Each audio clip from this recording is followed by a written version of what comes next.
Forbidden Knowledge Television. This is logged in on November 25th, 2023, Eastern Standard Time.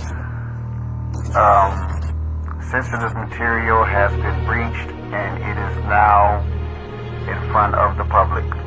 This is very sensitive documentation and the world will be in total chaos if leaked, and it is now leaked. All of it. Not one document, all of it. Place of exploitation, Forbidden Knowledge Television.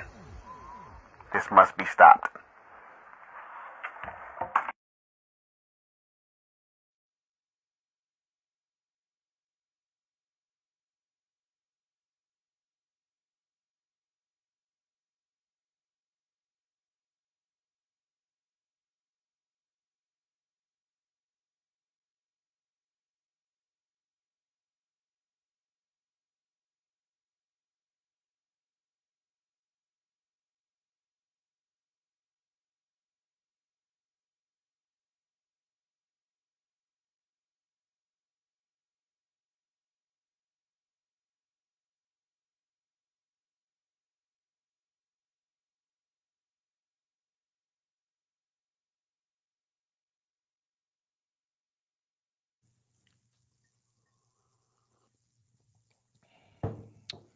Like I was just telling you guys, it's Billy Carson, aka Forbidden Knowledge.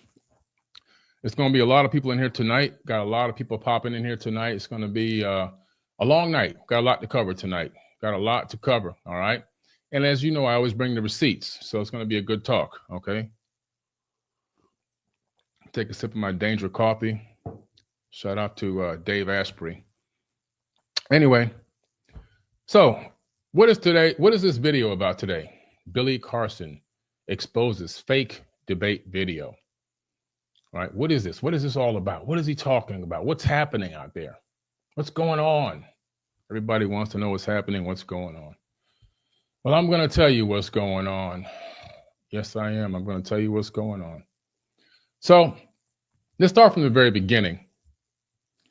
We're talking about four defendants. Actually, now there's a potential fifth defendant. Their names are defendant 1, 2, 3, 4, and potentially 5. These are not names of people because those people are actual defendants. And you'll see by the end of this video why I call them defendants. And so they're defendants, not people. You see, unlike this gang that use the name of Christ as their battle shield to go do evil things and do a lot of things behind the scenes that are very dark, and to try to create this global network for little old Billy Carson. They have to attempt, and it's a bad attempt. They have to network with hundreds of thousands of people all over the world to supposedly end Billy Carson's career. Well, they don't realize not only are they not ending my career, they're making me more famous because they call my name out every 5 minutes. I'm on their tongue and their lips every minute of the day. When they go to sleep, they dream about me. When they wake up, the first thing they do before they kiss their wife or their boyfriend, they talk about me. They post me and call my name 24 hours a day, nonstop. They're absolutely infatuated with me. And because of that, and because of what they have done now, they have created this whole energy field. That's what's behind me now, this flower of life energy. They've created this energy. There's only one force that exists in the entire known universe. One force, one consciousness. There's only one. And that one force can be used for darkness and it can be used for light. Just like the Jedi. The Jedi will use the force for dark. The Jedi will use the force for light, and the Empire will use the force for darkness. It's up to the wielder of the power. But the true masters know how to turn that dark energy into light.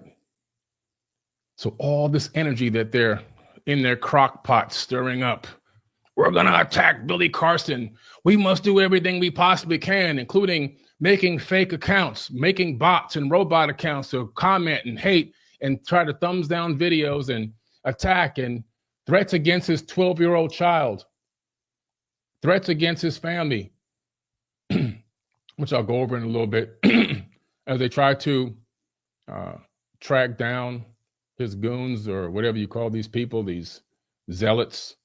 Track down, want to find out where I live, want to show up where I'm going to be, want to beg their followers for money to try to investigate and research me. Why are they doing this? Why are these defendants doing this? Well, there's two reasons, actually, maybe even three. The first reason is clout. These defendants, are actually clout chasers. That's what they are. They're pure clout chasers. Nobody really cares to know who these people are, except for the people that are in their religion, and which is not even a religion. It's more than religion. It's more like a cult. Because I know real Christians and I know cult people. This is a cult that they're involved in. I know real Christians, good friends that are real Christians. And what they're in is not Christianity. It's something totally different. So let's break it down tonight. We got 5,400 in the live chat. We got to get some more people in here. Make sure you guys share this video. We need more people in here. Get this video shared to everybody you can possibly get it out to. Get it on out there. Let's see if Billy Carson's career is really going to come to an end. You see, you can't end the career of an independent man, a self-made man. I don't have any corporate contracts.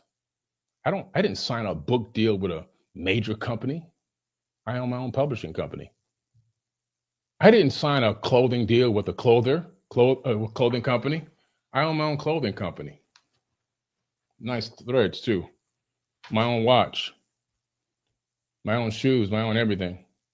You can't shut down somebody or end a career of somebody that that didn't sign a TV deal with a major network.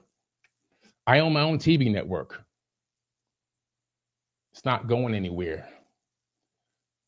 You can't shut down somebody or end a career of somebody that has over 140 social media accounts with over 10 million followers. And I really call you guys 10 million leaders, because I don't have followers. I create leaders on my networks.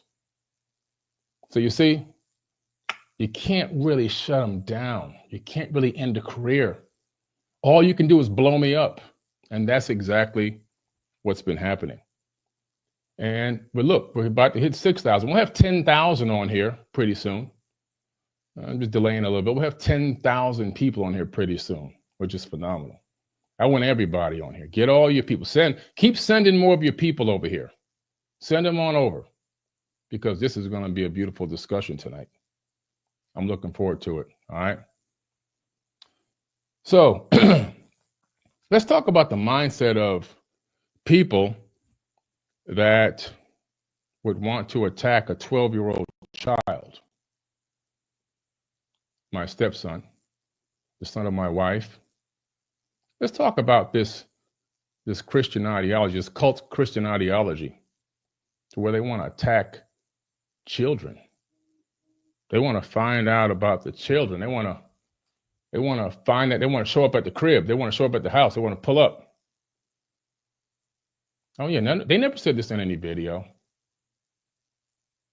But the people that they're connected to, which we're going to break down who they are a little bit today, I'm going to save some for the legal system and I'll tell you the agencies that we're working with as well. But it's very interesting.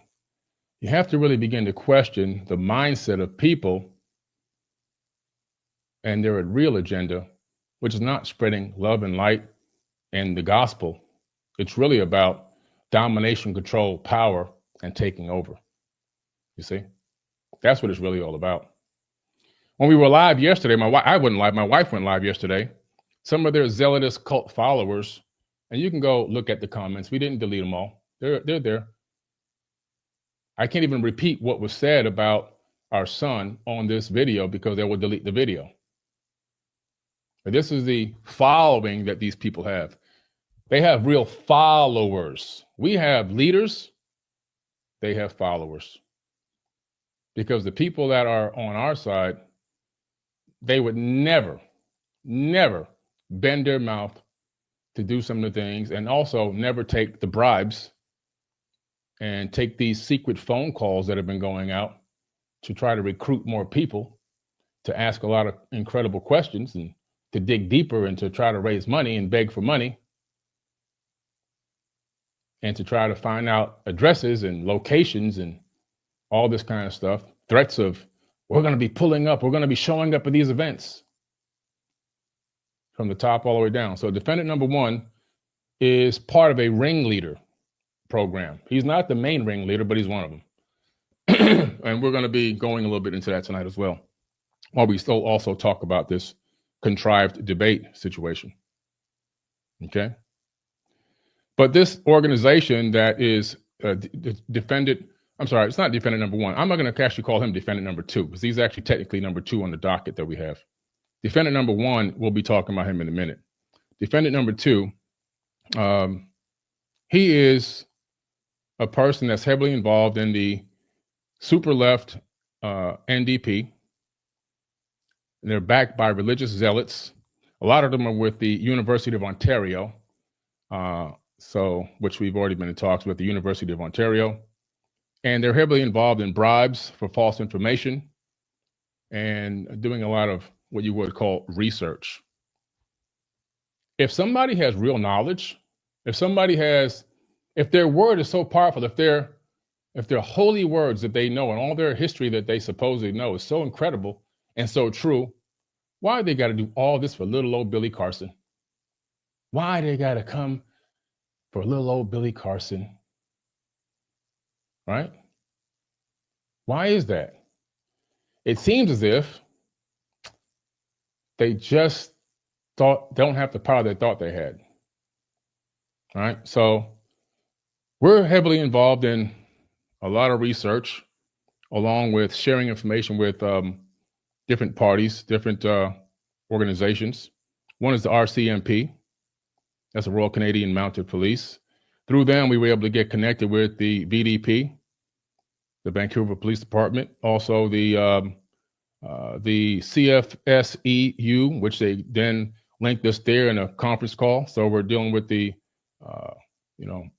Combined Forces Special Enforcement Unit. And they're involved in a lot of organized gang-related crime. That's what they're involved in. And why is it gang-related?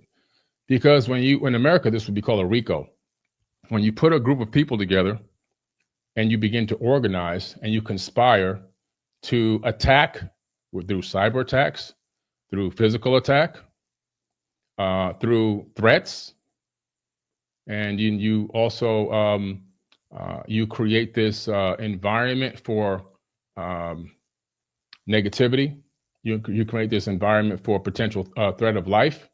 You create this environment for zealots to feel that they're now empowered to injure, potential injury, and things like that, or to disrupt business. That's a RICO. But they have something different in Canada for that, as we were told now through the attorneys and the talks we've had so far. And also the Canadian Anti-Fraud Center, the CAFC. Cybercrime involves fraud, phishing, and other online fraud, including scams. And one of the scams is contacting people and paying bribes, offering bribes, which has happened, to get them to give an alternative view or a different opinion about forbidden knowledge or Billy Carson, which has already happened. There's already one named defendant. That'll be defendant number 3. Okay? Pretty interesting stuff tonight. So where are we at now? We got 7,000. Come on, let's go. Come on, bring the people on in there. Get this video out there now. I got a lot to talk about tonight. This is the video y'all been waiting on. I saw one of their videos go. I said, the video you've been waiting to see. Now, that ain't the video you've been waiting to see. Nobody's waiting to see their videos. Nobody cares to see their videos. Only the people that are already in the cult or people that are just curious. The people that want to see videos or the video they want to see is the ones that I'm putting out. And nobody puts out more volume of videos and content than I do. Not nobody in the world. Not one single person. You may try to collectively create a whole bunch of content by passing the same video around 100 million times, talking about 2 things or 3 things. That's all you really have. You have nothing else to talk about. But in terms of real knowledge, you don't have any. Now, let's start with defendant number 1. Okay? Defendant number 1. Let me pull this out. People are shocked that I'm suing somebody. Oh, I've sued a lot of people already. This is. I'm not a dummy. I'm not one of these kids from the hood that just goes out there and gets into fights and shoots people. I don't do that. I use the same legal system that's been afforded to everyone else of every color and every race that's available to me. Let's go ahead and get into some of this. I'm going to pull up defendant number 1 here. Let's see if I can find him here.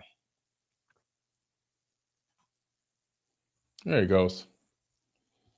This defendant was considered to be a very close friend.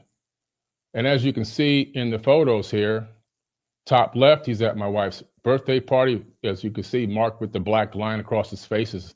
He's marked up, okay? On the bottom beneath that, you see all of us in white. His face has got the black bar across. That's, again, we marked up his face. But again, this person was at my wedding. That's my wedding down there. But my very, very, what I thought would be my very close friends. We had a very private wedding in Bora Bora. And I think we only had 14 people there max. And he was actually one of those 14 people. On the right, lower right side, you can see that, we are hopping off of a private jet.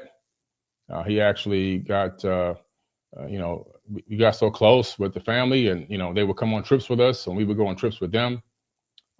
We have private jets. We don't have them. We don't own them, but we rent them out and we fly them different places. He flies the private jets. Matter of fact, one of the ones that we use now is one that he referred to me. Okay. The Jet Club.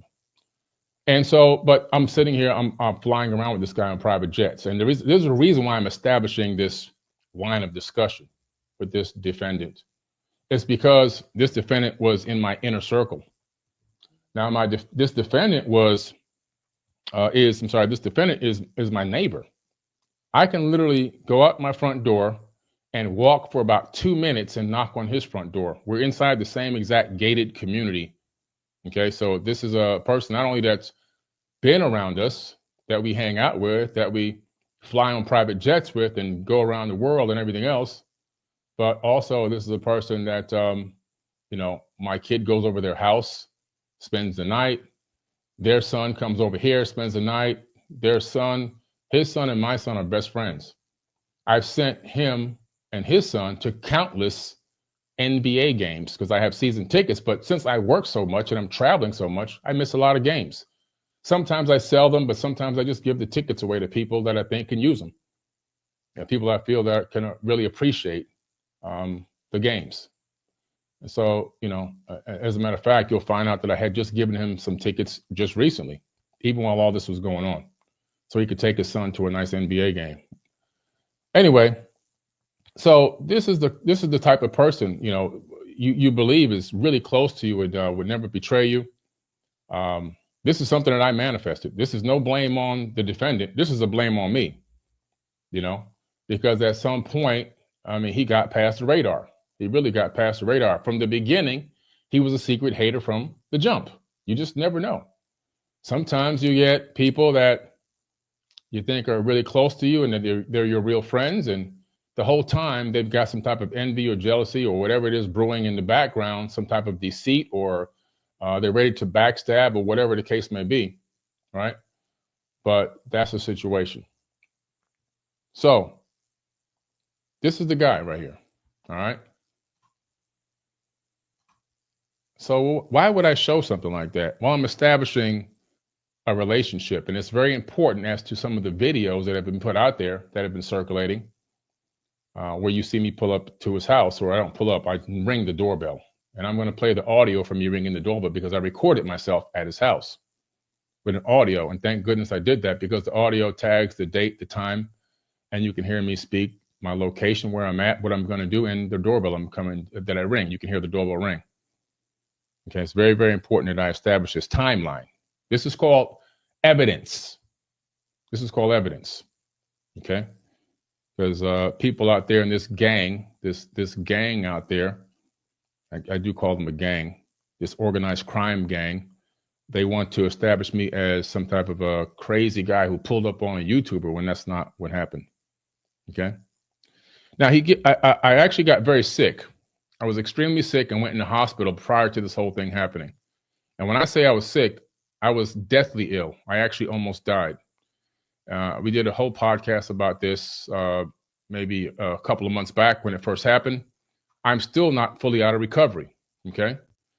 This is me in the hospital and my wife sleeping on a sofa next to me while in the middle of the night. You can see the heart monitor, the oxygen in my nose and everything else. And I did a podcast about it because she literally saved my life and allowed me to make it back to America so that I can get hospital treatment in America, because where I was, they didn't have the proper treatment. And why am I showing you that? Also to establish a timeline. It's very important to understand what was going on. And yes, I was really in the hospital, and yes, I was really sick. Okay, here goes my hospital bandage that I take, because everyone knows that my leaders out there, my leaders that are always on my accounts, know that I always keep receipts of every single thing. And that's my hospital bandage. And then I have my hospital bills. This is my bill for the stay in the hospital, $37,460. That's one of them, one of the three. Right? There's another one here for $1,601. And there's another bill. I made it. Oh, here it goes. $2,585. These are all from that one stay in the hospital. Okay, so these are the hospital bills. So I was extremely ill and sick. And to add to that point, here during the session where I went over to Mark's house, which was right around the corner from me, if you look at my arm in the lower corner of the photo, you see that I just got the IV bandage taken out of my arm from being in the hospital.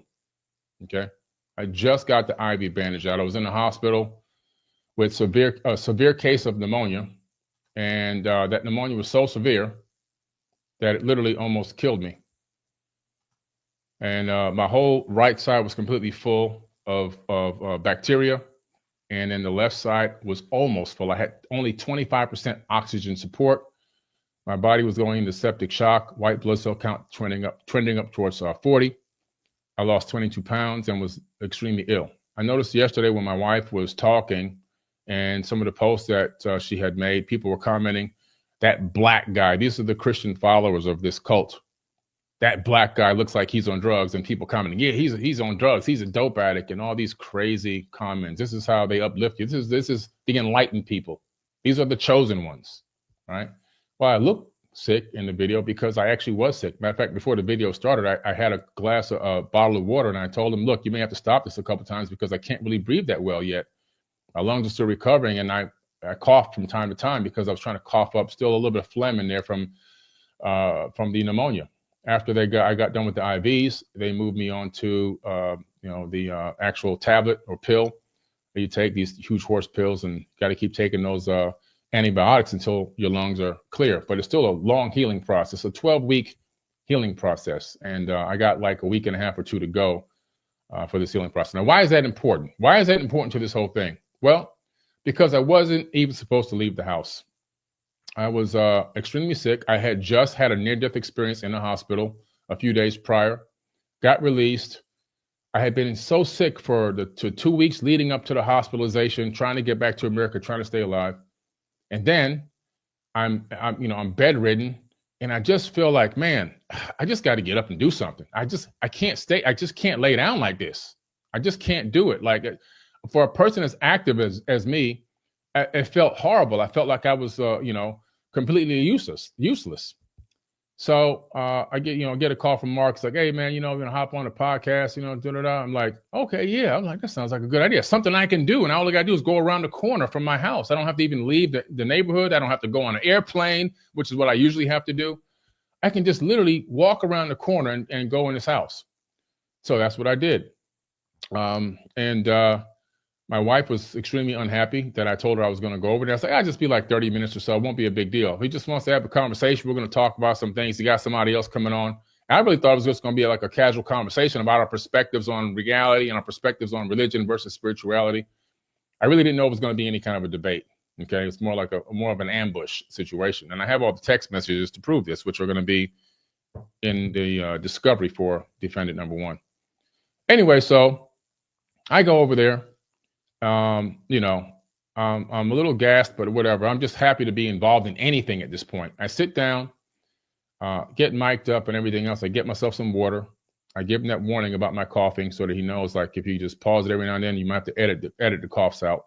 Okay, I think that's on recording actually from the beginning of the video. They probably edited that out already, whatever. And then he brings on this guy on the screen, defendant number 2. So defendant number 2 comes on the screen. I have no idea who this guy is. I literally have no clue who this guy is. I don't know his name. I don't know who he is. I don't recognize him from anywhere. Right? Some Joe Schmo off the street. I have no clue who this guy is. But whatever. He seemed like a nice gentleman. I thought we were going to have a really nice conversation. Now, this whole time, I'm thinking this is just going to be a conversational-based thing. Not a big deal. I don't got to stress my brain. I don't got to think too hard. We're just talking. And then Mark gets this guy on the live feed, and he says, "Hey, we're gonna have a little debate." I'm like, "A debate?" He's like, "Yeah, we're gonna talk about this your perspective of religion and stuff and so on, whatever."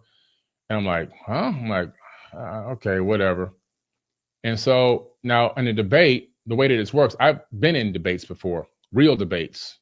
Okay, like from school, the debate club. I understand what a real debate actually is because I've actually been in actual real debates. There's a moderator, a person that moderates. The moderator, him or herself, does not interfere with the conversation. They don't interfere, you see? They don't commandeer the conversation. And the moderator is there to allow both parties to actually get a chance to talk and get their point across. But that's not what happened. What happened was, as we opened this up, the moderator asked the first question, not the defendant number 2. Okay. Now that's interesting. So I go, okay, this is from the jump. I'm like, well, that's kind of strange. If this is a debate, then it's supposed to be a little bit more organized. I said, well, maybe he doesn't have the etiquette of knowing debates like I do, because I've been in real debates and so whatever. I didn't think nothing of it at that exact moment.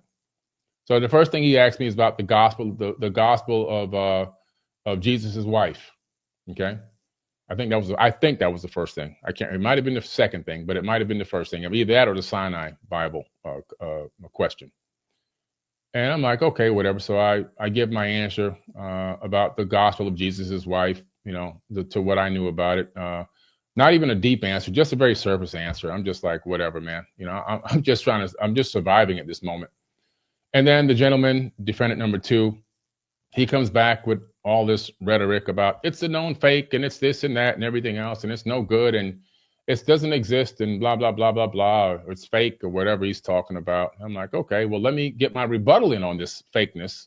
But I never got a chance to get my rebuttal in because I had something very important to say about that, which I'm going to talk about tonight about the gospel of Jesus's wife. And I'm going to play a couple of short videos as well. Okay. And then the second question, or maybe it was the first, like I said, I can't remember. And again, I was so sick and ill, to be quite honest with you. Maybe I did bumble my words a couple times with the Sinai Bible or the Barnabas text. It's quite possible. Look, some of y'all think I'm an alien, but I'm really human. Okay, I'm a person just like you guys are. And to that effect, and being in that weakened state, which he knew he caught me at one of my most weakest states. He saw how I only weighed 206 pounds at his house. So I was very, very frail and thin. I've gained back now 15 pounds, but at the time I was very thin, just weak. But I'm human. I might have bumbled the Barnabas text for the Sinai text or whatever. It doesn't really matter. What matters is I never got a chance to answer any questions or get my voice heard. That's what really matters. But I'm going to break down the Sinai Bible tonight, and I'm going to break down the gospel of Jesus' wife and some other things tonight as well. I'm going to break them down the way that I wanted to talk on that video, but never got a chance to say anything. And then what they did was, they're pretty slick. So every time I had something really important to say or a deep question to ask, defendant number 2 video would just magically disconnect. Boop, he's off again. Oh man, he's off again. I don't know what happened. The first time it happened, I was like, that's strange, because it didn't happen when he was talking, and his video is very clear and crisp, like almost 4K. Then he comes, he gets back into the live feed, to the whatever app they were using. I'm not sure what kind of app it was. He's back on. He's dialed back in. Now I'm trying to ask my question. I'm getting overridden with other texts, other words from defendant number 1. He's overriding what I'm trying to say, everything I've got to ask. He's talking over me. I'm the person that's there supposed to be in this debate. I can't even get a word in. And as soon as I say one thing, the other guy, defendant number 2, he's overriding and talking over me. I'm just sitting there patiently, just quiet, okay. You can see me, I'm just sitting there. Then all of a sudden I have something powerful to say in a response to say, boop, disconnects, video disconnects right when I start talking again. No more video feed gone. I'm like, this is crazy. Now I see what's going on. This is an actual setup, because every time he would come back and start talking dogmatically and talking all this garbage, he would then pick up his cup and do this and give a smirk. So I saw then at that moment, I realized, oh, this is a contrived setup video to make me look like I'm some type of dummy and I don't know what I'm talking about. So they can go bragging to all their Christian buddies and friends in their cult and, oh, he didn't know the answer to these 2 questions. Not really. Again, I try to hold off at having faith that maybe Mark wouldn't be involved in something like this. 3rd time happens again, disconnects the video feed. 4th time happens again, disconnects the video feed. 5th time happens again, disconnects the video feed. Only when I'm talking. And I realized after the 5th time, this is bullcrap.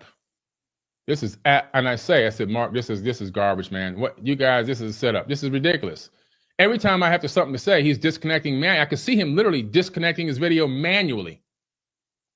And only one time I got to ask a couple of questions. I could see him on his screen on Chat GPT trying to look for the answer real quick. And he gives some roundabout, ridiculous answer when it came to some of the tablets. And I realized then that this was bogus and unprofessional and something I would never want to be a part of. Absolute total trash. And I told Mark at that moment, I'm leaving, man. I got to go. I have an air conditioning guy coming to my house. I have my mother-in-law coming into town, and something happened too. We have 5 AC units, and I don't even know which one of them is acting up. All I know is one of the rooms in the house upstairs where she's going to be is hot. So I had to have somebody come over and find out which AC unit out of the 5 was broken. So I'm like, I'm not going to miss this appointment for this trash. This is garbage. So I walk out. I walk out in the middle, and I tell him, don't use this. I don't approve this. I never signed a consent form. When you go to a podcast, if you don't know the video etiquette, I'm going to tell you right now. Anytime I show up to any podcast I show up to, Joe Rogan, PBD, I mean, you name it, right? Next Level Soul, wherever I'm at. The first thing you do is you sit down and you sign a release form. That's just basic standard legal. You sign a release form. I didn't sign any kind of release form. I never gave any authorization or consent. Luckily, because that now makes the video illegal to use with my likeness, my face, my voice. Any form, any shape or form, even if it's just a 10-second clip, even if it's 1 second of me, I did not consent. Why? Because it's unprofessional, and I knew they were going to utilize it to show me in some type of a negative light for their own self-gain, for some type of clout chasing. But it gets even deeper than that. It gets even deeper than that, you see? So I walk out. My wife, I get back to the house. I'm extremely pissed off and angry. I can barely breathe. I normally take the elevator upstairs when I was sick in my house. I have an elevator. I normally take the elevator up, but I was so pissed off, and I took the staircase up to the loft where my wife was sitting. And when I got to the top of the staircase, I was so exhausted I couldn't even breathe. I almost dropped down on one knee. She's like, what's going on? What's happening? She's like panicking. I told her what's happening to the best of my ability. She got pissed off. She got Mark on the phone right away. My wife is my manager. My wife is my manager. And she called immediately, got him on the phone, said, Billy doesn't consent to this. He doesn't. We signed a contract with another company to do an actual show called Versus, and with a very prominent figure involved in this, and all the different people from different areas of religion. It's a very organized debate system, and it's going to be a TV series. So I did sign that contract. I didn't know I was going over there to do this kind of debate. I thought we were having a casual conversation on spirituality, and I wasn't really even fully in my right mind. I just almost died a few days before going to his house, literally. And so he took advantage of that, which is what happened. I can't say he took advantage of that. I allowed him to take advantage of that because for whatever reason, I was just weak. And sometimes you trust people, especially when you've been around them that long and that much. Whatever the case may be, it happened. She was very upset. She called him. She put a do not consent in immediately. And that ended that call. Then he kept trying to send me messages. He was sending me so many messages, which I'm going to put some text messages on the screen tonight, but I can't put all the text messages on the screen because a lot of it is going into evidence. Because defendant number one is going to be sued for $1 million and possibly even more. But the messages were coming into me, were talking about the desperation that he's in to get this video out.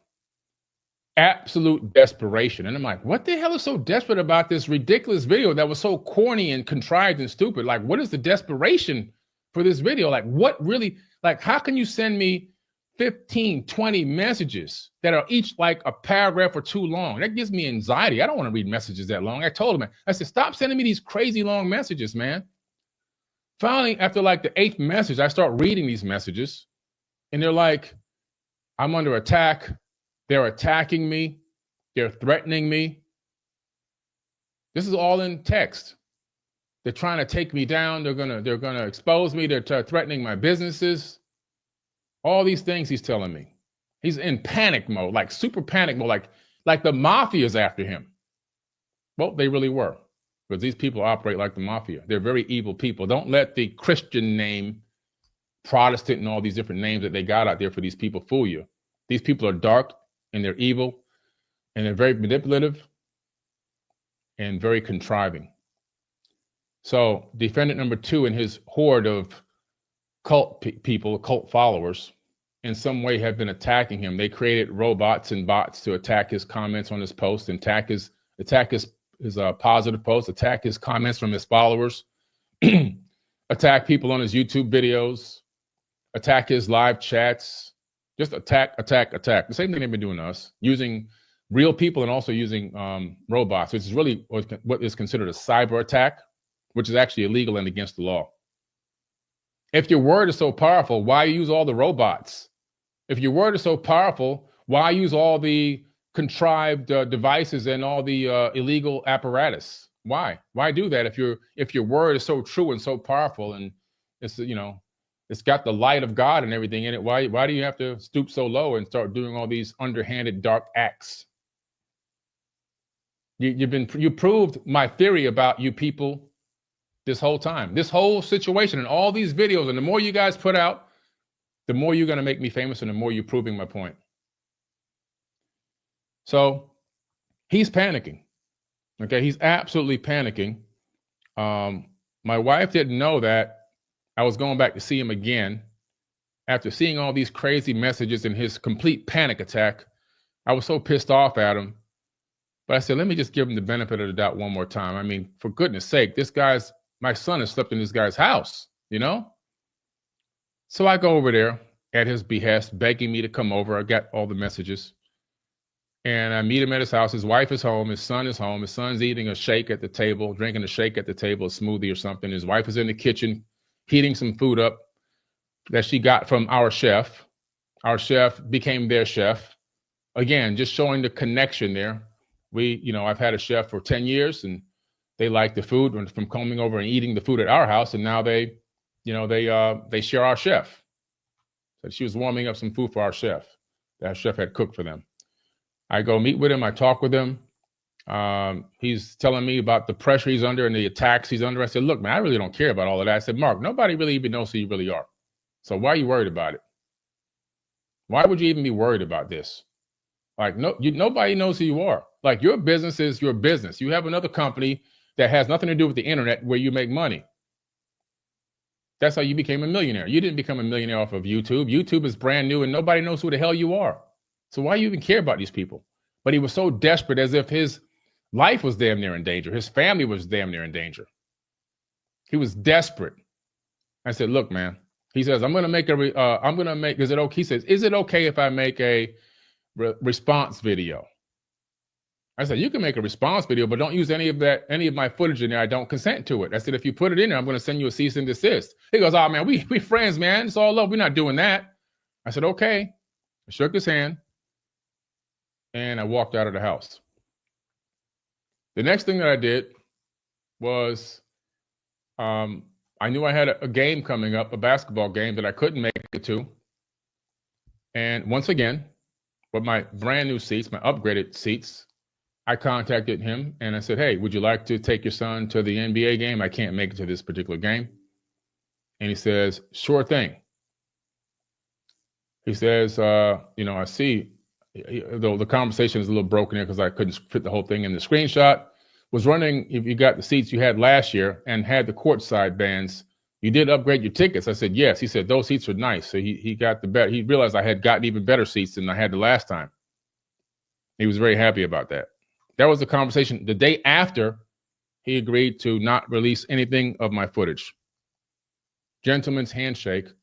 And I explained to him that it didn't look good for him or me. It was very unprofessional, very clownish, very childish. And if somebody edits it, it's going to look really one-sided and stupid. Okay? So now that happens. Send him to the game. He's happy. And then the next thing I know, he starts sending more texts about he's getting attacked. He's getting attacked from defendant number 2. Okay? He says that they're attacking him. He's under a lot of pressure. This guy is really like scared now. I'm like, wait, what kind of pressure can you be under for a damn clumsy video that was horrible? Guys disconnecting 5-6 times in the video. He's half the time he's not even on the screen. You're talking too much. I can't get a word in. I look frustrated. I can't say what I want to say. I'm walking out. Like, what is so frustrating about this video? It's so raggedy. I don't care if it was legitimate. I wouldn't even put any crap like that because it looks stupid. It makes us look like we're amateurs. But he's panicked. 2 weeks later, unbeknownst to me, he releases the full video in the middle of the night. In the middle of the night, he sends me this 3-paragraph text message as to the desperation that he was under and the attacks that he was under as to why he had to release this video. Is this one it? Let me see. Oh, no, that's the Heat tickets that I told you I gave him. So you can see, you can look for the Heat Sacramento game. You'll know exactly what day this happened. With the day that he agreed not to release the video. This is the day after he went to the Heat game with his son. Anyway, that text message he sent was probably so long I probably didn't put it up here. So, case in point is the fact that he's in some type of severe desperation to where he feels so threatened by somebody, some entity, that he feels like, I just got to put this video out to get the pressure off. Otherwise, I'm going to suffer in some way, shape, or form. What that suffering exactly is, I don't know, but it must be severe because this guy was panicking like a little girl. Literally. And all this will come out in discovery. The next thing I know, the video's out. I'm actually sleeping in my movie theater in my house. I have a movie theater. I'm sleeping in the movie theater. I kind of passed out watching the game that was on that night. Happens to me sometimes. Sometimes the game watches me. I wake up around 1 something, almost 2 or whatever. I see my cell phone is blowing up like crazy. I got all these people contacting me. People that haven't talked to me in a few weeks or a couple of months or whatever. I'm like, what's going on? It's the middle of the night. Why are people calling me like this? I read a couple of the messages and it's about this video that's out. I'm like, what video is this? What's going on? They're really pissed off about it because they said, man, this is like some kind of setup you're in, Billy. What's going on here? I click on the video, I see it, I realize it's out. Then I go to Mark to text him back, and I see he has sent me this long message about I'm so sorry. I apologize. I wasn't supposed to put this out, but I had to release it because of too much pressure. I was under so much pressure and they were attacking me. Exact words. So I said, okay. That's not acceptable. So I go to my computer. I write a do not consent form, a professional do not consent form. I print it out on my printer. And the next thing I do is I head over to his house. Now, they try to make it look like I'm pulling up on a YouTuber. I saw some video. Billy Carson's his career is going to be ended because he just pulls up on YouTubers, as if I drove through the middle of the night in a snowstorm to go bang on this guy's door and tell him to take the video down. That's not what happened at all. You see, Defendant 1 and I talk very often in the middle of the night, 2, 3, 4 o'clock in the morning. And the reason why is because we work so much. That's usually when we can have our conversations. I've got dozens of conversations and dozens of times that we've met and talked in the middle of the absolute night. When people are sleeping, we're up. We only sleep about 4 to 5 hours a day. Sometimes I sleep 6 max just because my wife really wants me in bed sometimes. So, but that's all we sleep. People that are busy, we're busy people. We're not slackers out here. We're grinders. So we're always up talking. So for me to get up and say, I got to go over to his house. I got to find out what's going on here. It's my friend. Like, what is going on? Like, I need to find out what desperation is so bad and so severe that he feels that this had to be done against my wishes and against my will. So I get out and I go to his actual house, which is right around the corner in my gated community. I didn't drive through the night. I didn't drive through the sleet and the snow and track him down and search for him on Google Earth and all these crazy contrived ideas. I literally just went right around the corner and rang his doorbell. And what did I do when I went there?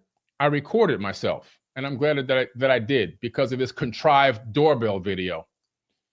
How did the doorbell video get out? This is why he became defendant number 1. He became defendant number 1 because by releasing the doorbell video, he now lets me know that he was in full collusion with this activity after being in some way attacked and pressured into releasing this, which I believe did happen. He then succumbed to this pressure and wanted to be all the way in to show, like, I'm loyal to you guys. So make sure you don't use my name in anything and make sure you don't attack me. Very feminine, extremely feminine, very weak, very weak. See, it's a weak man. So here's the doorbell video. Listen closely.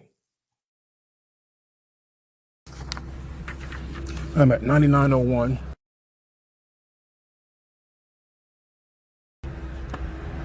Approximately 2:29 a.m. Eastern Standard Time.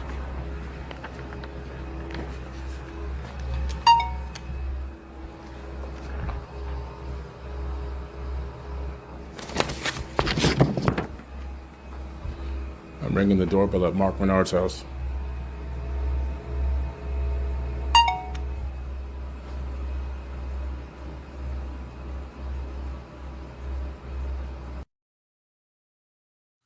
Okay, well, there goes your evidence. Again, more contrived content online. He pulled up on this guy's house. He pulled up on the YouTuber. Really? I pulled up on a YouTuber? No, I went to my friend's house, a guy that I actually consider to be one of my best friends, a man that was actually at my wedding, that I entrusted with the care of my own child, that I felt that I can trust around my family, that I've given many gifts to, birthday gifts, holiday gifts, NBA tickets. I went 50% with them on a jet card so we can fly in private jets at a discount. This is people you think you're very close to. You see? So in my mind, I'm going to my friend's house, man, to see what's going on. But I always try to create my receipts to track everything that's going on. And that whole conversation, if he had come to the door, would have been recorded. Because I want to have that information available in court if I would have needed it. To show and prove, number 1, I went there in peace. I went to have a conversation. And in my hand at the door, if you look at the doorbell video, in my hand is a piece of paper. That's my do not consent form. See, I'm not one of these dumb punks from the streets that just runs out and goes, I'm going to go beat somebody up. Don't mistake where I came from for who I am and where I am now. I didn't get this far being stupid. Do I make mistakes from time to time? Absolutely. Just like anybody else makes mistakes sometimes. But when it comes to protecting myself and making sure I'm doing everything appropriately to leave my own breadcrumbs, I'm going to do that. I always have the receipts. That's a guarantee. I always have the receipts. And I got more for tonight, too. Let's see. We got 10K. We got 10,800 here in the live chat. We got 10,800 in the live chat. Make sure y'all share this video. And I got my little cliff notes here to the side to make sure I keep on track so I don't just wander off and start going off on tangents because there's just so much to talk about. I don't want to get off on too many tangents. Okay? So let's see where we're at now. Now, that same night that I went to the door, I rang the doorbell, which I recorded, and you just heard the recording of it. So no, Billy Carson didn't pull up on a YouTuber. Billy Carson went to his friend's house, a man he considered to be one of his best of friends, and rang the doorbell like a gentleman within my own gated community in walking distance.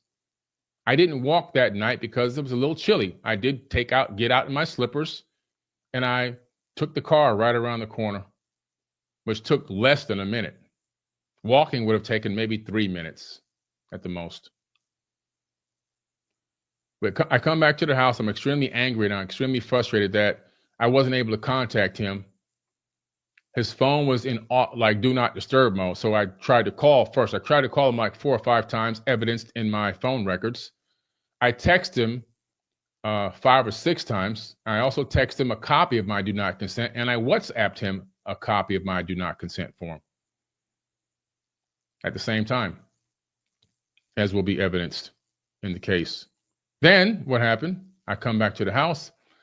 I wake up my beautiful wife. I tell her what's going on. And we call his wife. We call defendant number 1's wife. A beautiful, incredible woman, very strong woman, great person, great human being, like a sister to my wife. She's actually like a sister to my wife. They're born on the same day. They both are born on Valentine's Day. So that's something they really, really have in common, which created a bond between them. We give her a call. She answers the phone. She's not in America, which we knew that already. We figured she'd probably be up by then, even though it was 2-something in the morning, because she was out of the country and she was ahead of time in Europe. We told her what was going on. She had no idea of the extent of this. She was extremely frustrated and very worried and very pissed off at defendant number 1, her husband. And she hopped on an airplane and flew straight back home from France that night and came to our house next evening. Came to our house, sat down in our dining room with us, and we talked for a couple of hours about the situation. She was so apologetic and so sad and so sorrowful that somebody that she loved had done something like this to somebody that she also loved. She couldn't believe it. She was gasped and without any words that he would do something low down and dirty as this.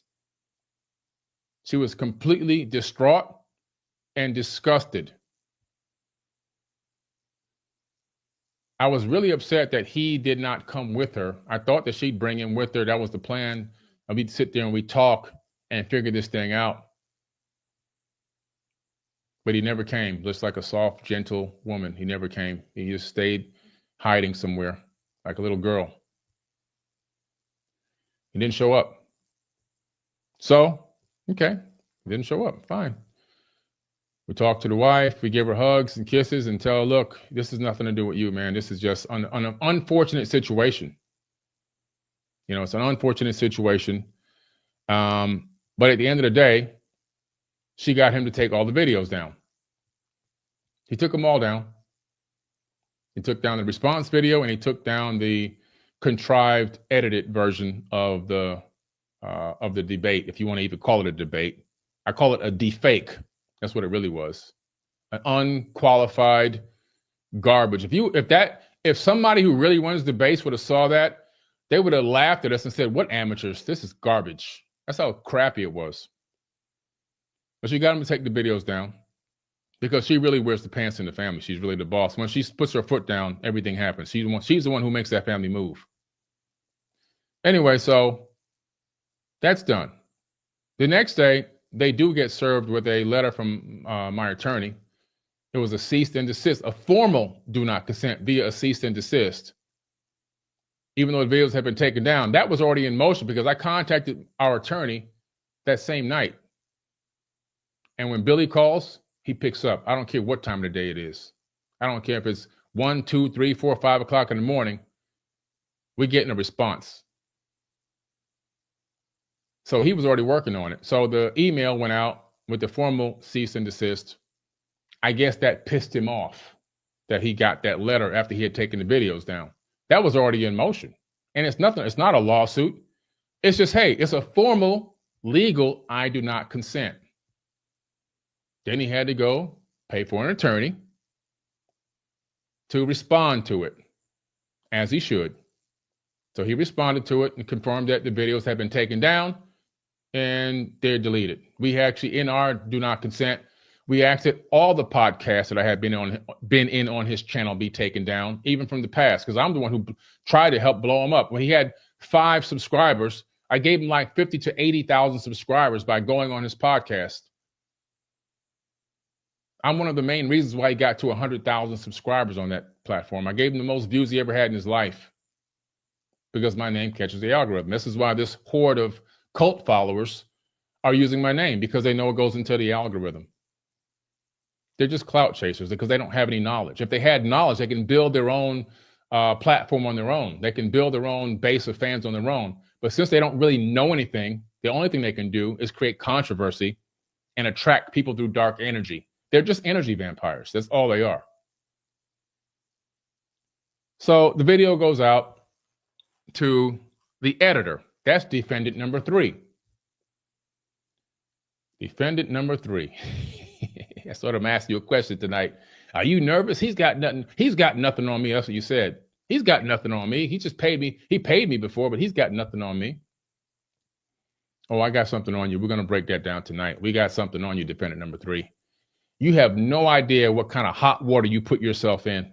Like you have, I mean, for a businessman, you got to be dumber than a box of rocks. Like you didn't realize what you were doing, number 1, was illegal. You don't realize the financial damages that I'm able to get now. And then the doxing that you attempted to do, that you tried to delete. You didn't realize that we had already copied all of that and logged it into evidence. And that we've already won cases with that same exact doxing file that you used, which is fake information, as you'll see tonight when I showcase why. And I'm going to put some of the cases on my screen tonight. You, my friend, defendant number 3, are going to spend a lot of money. All the money, well, you only made probably $50, $60 on YouTube. So you know your Instagram isn't even monetized. So you made no money, except for the money that you got paid by the defendant number 1 to edit the video. Well, she pays you because you're his editor.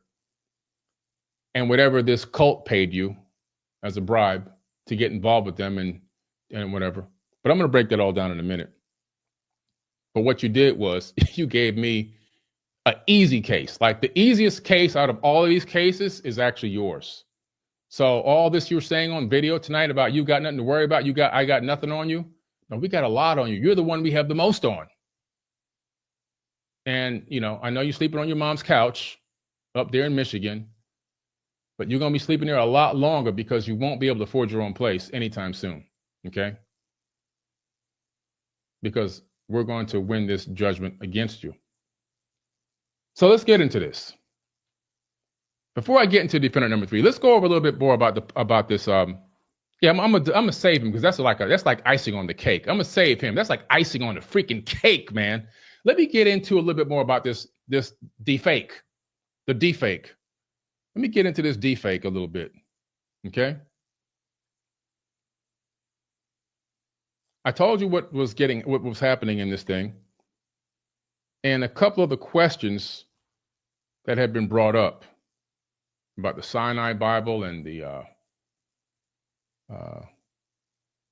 gospel of Jesus' wife.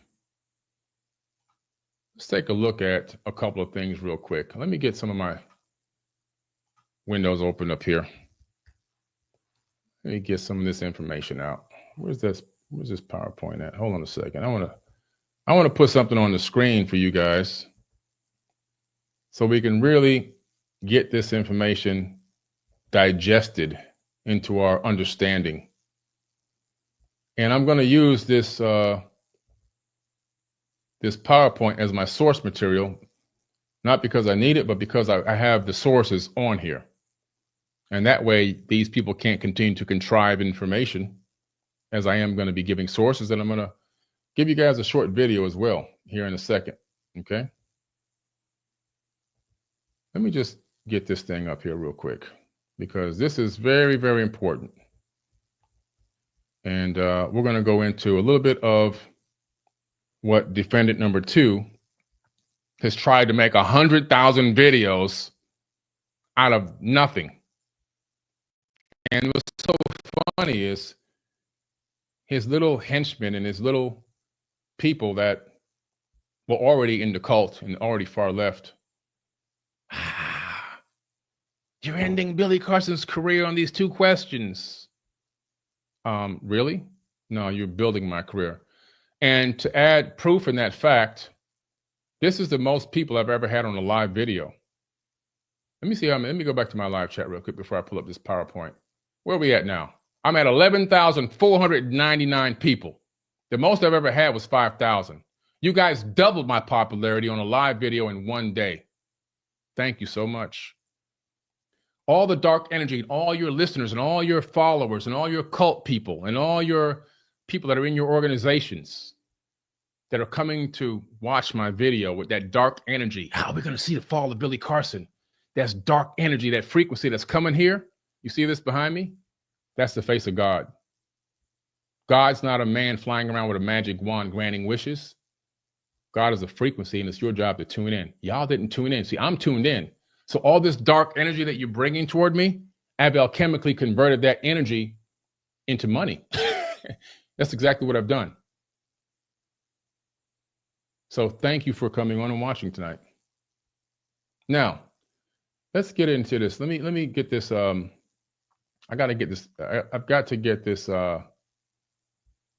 this PowerPoint in here real quick. I thought I had it on that computer, but I'm gonna send it over there real quick so I can open it. And then I'm gonna get back into defendant number 3 and break him all the way down. I'm gonna break him all the way down, guys. He actually got on a video tonight on some show, like he's some type of superhero out here. This guy has 3 likes per post on social media, and he started a social media marketing company. We actually hired this guy. And his work was so bad, we had to get rid of him. We had to fire him. He was great in other areas that we had things we had done with him in the past, which I will go over. And I'm going to read a lot of text messages from defendant number 3 as well. Tons and tons of text messages I'm going to read. And I'm going to expose his bed of lies and fabrication. And then I'm going to break down his doxing. And I'm going to show you why he's the easiest case for us to win. And he'll be sleeping on his mom's couch just a little bit longer after I get done breaking this down. Okay? All right, let me get this this doggone PowerPoint over here. I'm gonna try it a different way. It's not cooperating with me, so I'm gonna try one other way. Because I want to get a little bit more into the deepfake and finally get a chance to say, let me turn this volume on. Finally get a chance to say what I wanted to say. Let's see if I can get this presentation in here. What's this? Because there's a lot I wanted to say and didn't get a chance to. But we're going to go over some of that tonight.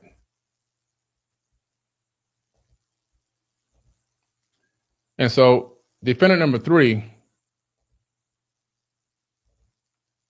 very interesting guy. Very, very interesting guy. He's one of the key figures in this whole operation. He's like the linchpin, if I can use that term. My good friend Terrence Howard. He's like the linchpin, because linchpins also have to do with energy. So he's been giving this darkness energy and feeding it. And we'll get to the foundation of his agenda eventually, most likely through discovery, but I'm hypothesizing that his failing business structure and his failing business model put him in a situation where, and his lack of ability to do any real internet marketing and to gain any real following, he couldn't even build his own following, that he was offered in some way, shape, or form some type of money from this cult organization, who are now in contact with the proper authorities, several authorities, which I'll talk about one more time before we end this live, those exact authorities. And he utilized that potential revenue. I don't know if he did, so I'm saying potential revenue that he got from the bribing or whatever the offer was. It was very enticing to him to bring the popularity to him. He really needed it so badly. And so, it's uploading now. And so by that offer, whatever offers they made him to get involved in the situation and to cultivate and to manipulate Defendant One, he successfully did that to Defendant One. And he was able to acquire this illegal footage, and I do mean illegal, and then he had a decision to make. Am I going to utilize it, or am I going to do the right thing and let it go? But he had an incentive. There was an extra incentive for Defendant Number 3 to take this footage and put it out. He has a direct connection in some way, shape, or form to Defendant Number 1, which we will find that out in discovery. See, the money that you thought you were making and the popularity you thought you were making is all going to be spent on attorney's fees. And I don't care if I win or lose. I just want you to spend money. You see? Let's see if this is it here. So one of the questions that was brought up was the information about the Sinai Bible, which has a lot of differences than the King James Version of the Bible. It's also called the Codex Sinaiticus. And what I had said in a few podcasts, which probably only 2 or 3 podcasts I had mentioned, and of course reels and clips were made and they were then edited and put out all over the place, was that in the Sinai Bible, it appeared that Jesus had never been crucified. I said it's quite possible that Jesus was never crucified. Not once anywhere does say Jesus was never crucified. It says quite possible that Jesus was never crucified, or he might not have been crucified, depending on what podcast I was on. So this question came up during the defake as not a question in a way that it would be asked in a real debate, but it was an attack from the very beginning because they thought they had answers that would debunk whatever I said in a podcast somewhere one day. So the Codex Sinaiticus, often referred to as the Sinai Bible, is a 4th century Greek manuscript of the Bible. In contrast, the King James Version, is the KJV, is an English translation completed in 1611. Comparing these two involves examining differences in textual context, translation choices, and theological interpretations.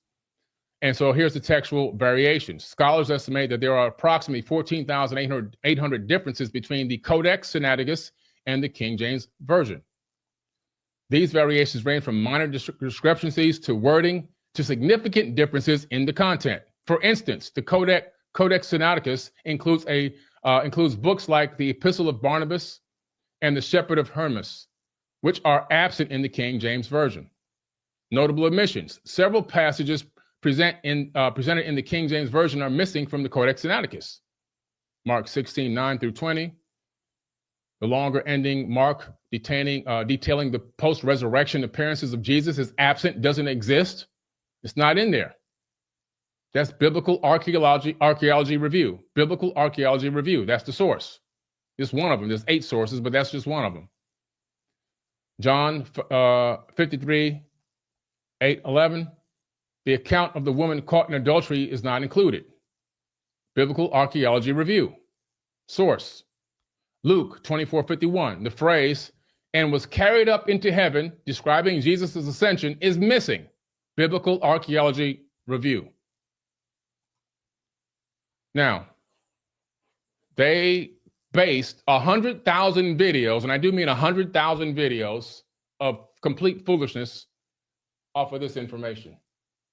And I'm sure they'll make a response video talking more crap and using my name. They can just listen. It is what it is. Those are opinionated videos. At that point, that doesn't matter. But the original video that I did not consent to, I'll be paid my pound of flesh for every appearance that it shows up on the entire internet. I will be. Trust me on this. Or there'll be judgments. And when you go to buy a house, or when you go to sell something, when you go to do anything, I'll have to get paid first. And I'm going to take all of that money, all those winnings, and I'm going to buy a huge strip of land. Me and my wife already figured it out today. We're going to buy a huge strip of land, and we're going to build mini homes on there for homeless people with all the money, every single penny of it. And we're going to document it, and we're going to post it. We're going to turn your darkness into light. Translation differences. KJV, translators worked from a limited set of late medieval Greek manuscripts, primarily the Textus Receptus and Hebrew texts available in the early 17th century. In contrast, the Codex Sinaiticus is an earlier manuscript reflecting a different textual tradition. These distinct source materials contribute to differences in wording and interpretation between the two versions. Theological implications. The variations between the Codex Sinaiticus and the KJV have led to differing theological understandings. For example, the absence of certain passages in the Codex Sinaiticus, such as the longer ending of Mark, affects narratives concerning the resurrection and ascension of Jesus. These differences highlight the importance of textual criticism and biblical studies to understand the development and transmission of biblical texts over time. While it's challenging to specify the exact number of words translated differently between the Codex Sinaiticus and the KJV due to their distinct textual basis and translation methodologies, the estimated 14,800 differences encompass both minor and significant variations that have implications for biblical interpretation and theology. You can tell this was written for me. No, I'm taking this from the source, Mr. Whoever you are in the live chat. Of course, this is cut and pasted from the direct source, from actual academic books. I'm not giving you this off my dome. I'm reading academic books. Come on now, tune in. Get your head on right. This is basic IQ stuff. So the next thing was about the gospel of Jesus' wife. I'll pull that back up in a minute. The next thing was about the gospel of Jesus' wife. That question came up. So, what's the question? In podcasts, I have been noted as saying it's quite possible they discovered the gospel of Jesus' wife. Fact. And then I go on to say in maybe 3 podcasts, it's quite possible that Jesus never died, that he may have been married. And his Merovingian bloodline could still be on the planet till this very day. My wording is very specific and basic. Now, let's take a look at something here.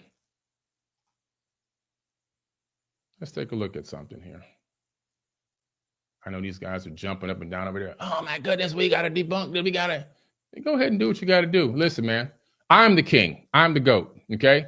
You guys are just riding on my coattail. You have no real knowledge. You guys know nothing. It's just a whole bunch of heretical, talk for looking for clout chasing and a whole bunch of stuff you guys are doing there, just trying to make it look attractive, but it's really just a bunch of trash.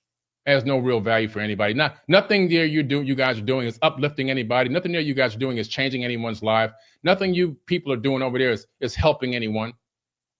You guys are spending tens of thousands of dollars on fake bots and fake YouTube accounts and sending hordes of people to attack and show their true Christian colors.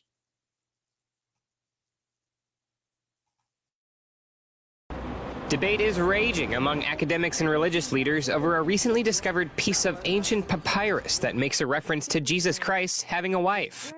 Karen King, an expert in the history of Christianity, unveiled the 4th century artifact, which she says is the only existing ancient text quoting Jesus explicitly referring to having a wife, whom he identifies as Mary. King says the fragment of Coptic script is a copy of a gospel, probably written in Greek in the 2nd century. But what is, of course, exciting about this fragment is that it's the first case we have of Christians claiming that Jesus had a wife. Tradition has...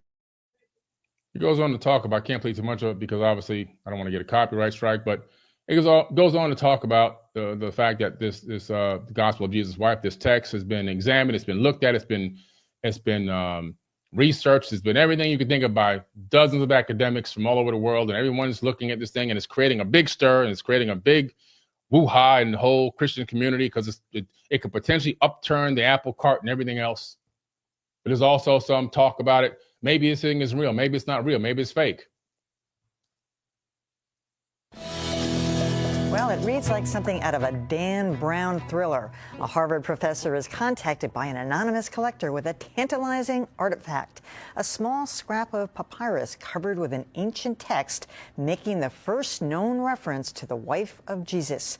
The notion that Jesus might have been married sparked controversy in the Christian world. And I'm joined now by the Harvard scholar at the center of it. Karen King is a professor of early Christian history at the Harvard Divinity School. And welcome. Thank you. So we're very intrigued about this collector. That's something that you have kept very secret. Would that lend more credibility to this if you could say where this originated? Well, if we knew actually more about the find itself, who found it in Egypt, how, the history of it since the find, that would be of enormous use. When things are found by professional archaeologists, that gives us really great information. But I think that a lot of people who own these things and who trade in them are anonymous. And so for me, the issue about is knowing his identity, I don't think makes any difference. What really matters is the kind of scientific testing that's been done and that kind of work. So this scrap is tiny. It goes on to talk about how much scientific testing has been done. She really believes, and she's gone on dozens of interviews about this, that this thing was real. Now, maybe it's not real. Does that even matter? The fact that in my podcast or podcasts that I've been in, I actually blatantly say that it could be that Jesus was married and he may have had a wife and even had children. Now, why would I still have that opinion after people, academics, come out and try to say that this thing isn't real? Well, let me talk about that for a minute. Let me pull back up my my PowerPoint. Hold on a second.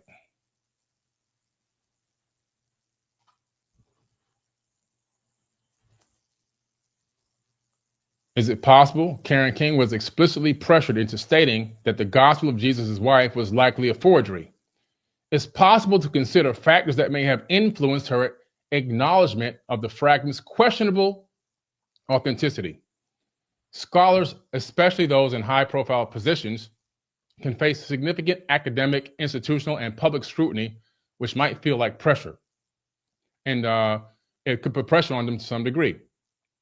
So, what they're saying is when people are doing these things, when people are, coming up with discoveries that could upturn the apple cart,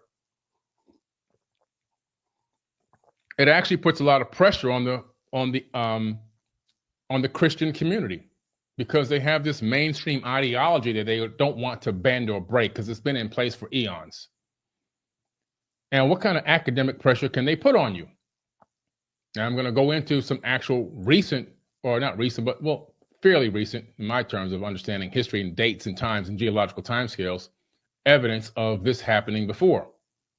And I'm not saying this thing is 100% real. What I'm telling you is I'm giving you a different perspective, which is what I always do. Academic pressure. The academic community largely dismissed the fragment after critical analysis revealed it was likely a modern forgery.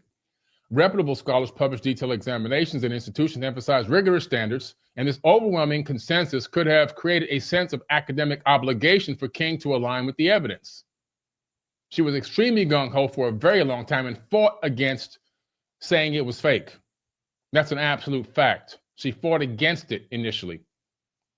After the story gained international attention, there was considerable media focus on King and her research. A lot of pressure. Sounds like defendant number one's text messages. The pressure he was under. Sounds familiar to you? He was being attacked. He told me he was under so much pressure he couldn't take it. Investigators report reputable scholars publish detailed examination institutions, overwhelming consent. Okay, so then here it goes. The public scrutiny and media. After the story gained international attention, there was considerable media focus on her research. And investigative reports such as Atlantic's expose further cast doubt on the papyrus.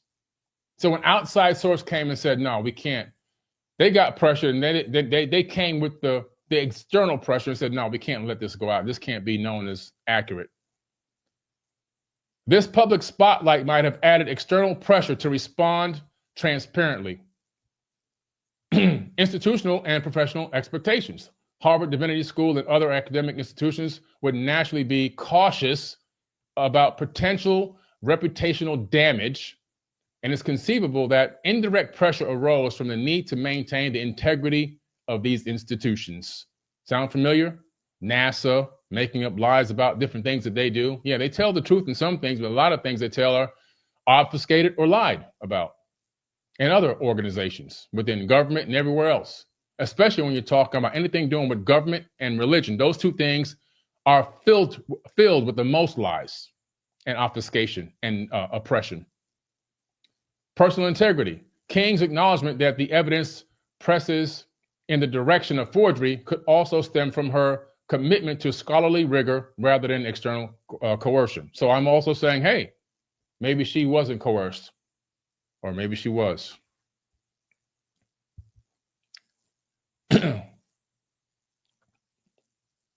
Now, another thing that came up was this.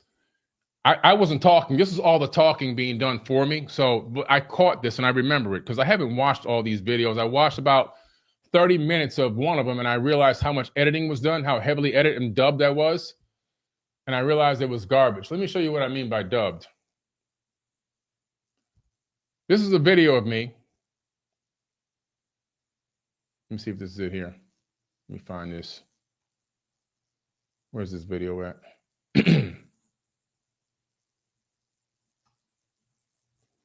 This is a video of me speaking in Korean. 안녕하세요 여러분, 저는 빌리 카슨입니다. 포비든 노랫개로도 알려져 있죠. 만약 여러분이 성장 가능성이 있는 회사에 투자하고 싶다면 저희를 꼭 살펴보셔야 해요.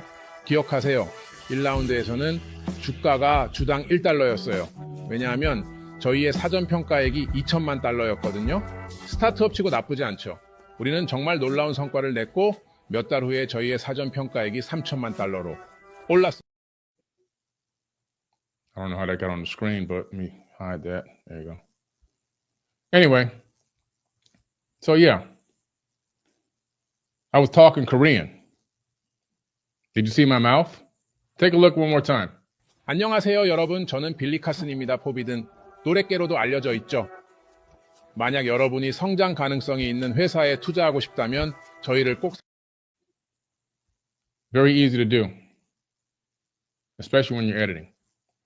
Anyway, so let me get back into this. Another thing that came up during the conversation was, and something that I didn't bring up, something that just defendant number 2 wanted to get off his chest, was that everywhere that Christianity went, women were, they were released from subjugation and they were rising up and they were gaining more prominence and everything else. I really didn't see that, but I'm going to talk about that in a minute. Let's get back to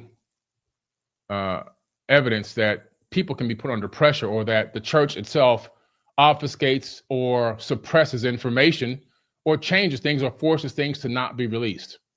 And let's look at some history evidence of that when we're talking about the gospel of Jesus' wife.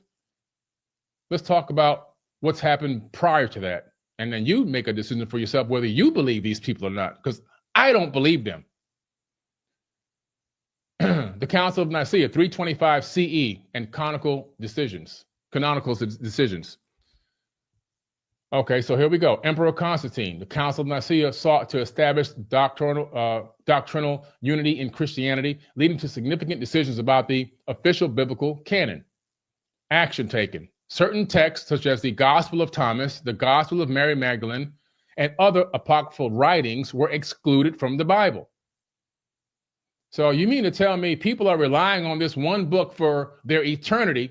They're trying to lock in eternity. They're trying to lock in everything so they can live forever in this magical heaven. And they don't have the whole story. The council favored texts that aligned with the proto-Orthodox views of the time, suppressing writings that presented alternative interpretations of Jesus' divinity or Christian theology. These decisions they shaped the New Testament as we know it, but sidelined diverse early Christian perspectives. There's no hand of God here. Just a bunch of contrived trash like these people are doing with my video that they didn't have the right to actually utilize. You see? The suppression of the Wycliffe Bible, 14th century. John Wycliffe, an English theologian, translated the Bible into Middle English to make it accessible to lay people. Why? Because ain't nobody going to read that Latin, and nobody wants to read that garbage British. They want to read this thing where they can understand what the heck it's talking about. The Catholic Church declared Wycliffe a heretic and banned his translation. The church maintained that only Latin was the appropriate language for scripture, ensuring control, sound familiar to you? Control over biblical interpretations. The church feared that access to the Bible by common people, the commoners, might undermine clerical authority and foster dissenting interpretations. More manipulation, more contrived garbage. Sound familiar to you? They have a history of doing this. This is how they live. They live off of this garbage. These are their teachers. They're only doing what history has taught them to do in that genre, to lie, steal, and cheat, and buy fake bots and attack people's accounts and threaten kids. Wycliffe's efforts eventually inspired the Protestant Reformation, but during his time, his followers faced persecution and copies of his Bible were destroyed. Anytime a light bulb rises up, they smash that bulb, don't they? They're not going to smash this bulb. It's a new era, baby. I'm a self-made man. The Vatican's handling of the Dead Sea Scrolls, 20th century. Y'all getting this in the live chat? Y'all getting this? Y'all getting this? The Vatican's handling of the Dead Sea Scrolls, 20th century. The Dead Sea Scrolls discovered between 1947 and 1956 include some of the oldest biblical manuscripts and other Jewish texts from the Second Temple period. For decades, access to the scrolls was restricted to a select group of scholars, many affiliated with the Catholic Church, and this secrecy fueled allegations of suppression or selective dissemination of information. Selective dissemination of information. Selective dissemination of information. Sounds like a hook in a song. How to Be an Evil Dark Person. That's the name of the song, and that's the hook. Critics suggested that the Vatican might have limited access to avoid challenging traditional interpretations of biblical texts or revealing discrepancies between ancient manuscripts and modern Bibles. After decades of pressure, does that sound familiar to you? After decades of pressure, like the pressure defendant 1 was getting from defendant number 2 and defendant number 3, after decades of pressure, the scholars and public demand, the scrolls were fully released in the 1990s, revealing important information, stirring debates about historical biblical accuracy. Y'all getting this? Y'all getting this? We got 12,200 people in the live chat. 12,200. These instances illustrate how institutional control, remember in the beginning of this video, I gave you the name of their institutions, they meaning defendant number 2's institutions that he's a part of. These instances illustrate how institutional control over biblical texts has shaped religious and cultural narratives, often suppressing or altering content to align with dominant ideologies or maintain authority. See, they're mad at little old Billy Carson because Billy Carson has a voice, and Billy Carson ain't afraid to use it. And Billy Carson is snatching one person at a time from their deadly, evil, dark system. If their words were so powerful, they wouldn't have to spend tens of thousands of dollars on robots. They wouldn't have to spend time calling people to investigate me. They wouldn't have to spend time asking questions Where does he get his money? What does he do? Check out his companies. Let's check out this space agency. We're going to beg our followers for money so we can raise legal fees so we can try to sue him for something. We got to figure something out. Get some dirt on him. And we have money available that we've been stealing from our followers for bribes. Oh, I got all the information. You think you have a big organization. What you don't know is you don't have as big an organization as you think. You've got a lot of followers, which are just sheep. But I have people everywhere on the planet. I touch a percentage of the planet every day. Me, one man. I touch a percentage of the planet. You guys haven't even come close to that. Enjoy your little 100,000, 200,000, 600,000, whatever views you got. Enjoy it. I mean, take your little $20 check. I don't live off of YouTube money. It's peanuts. We give most of that back and help kids. We help children with that money. It's peanuts. You guys got to pay your light bill, your phone bill, and everything else from that money. All your expenses, and then try to get your technology right, and then try to contrive any kind of way you can to take over somebody else's situation by getting on a coattail and clout chasing. It's the only way you can actually get any popularity, because nobody really knew who the hell you were. And that really the majority of people still don't know who the hell you are.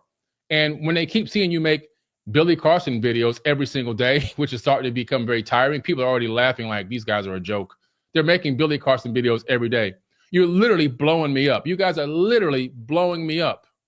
Like literally making me, I've gained like, I don't know, 20 or 30,000 followers across different platforms. Then you send them they're going to my offering pages and leaving negative comments on my offering, my registered offering for my sales of my company. We just delete them. It's not even a big deal. We just delete them. We press the delete button. They use all that dark energy. They thought they were doing something special.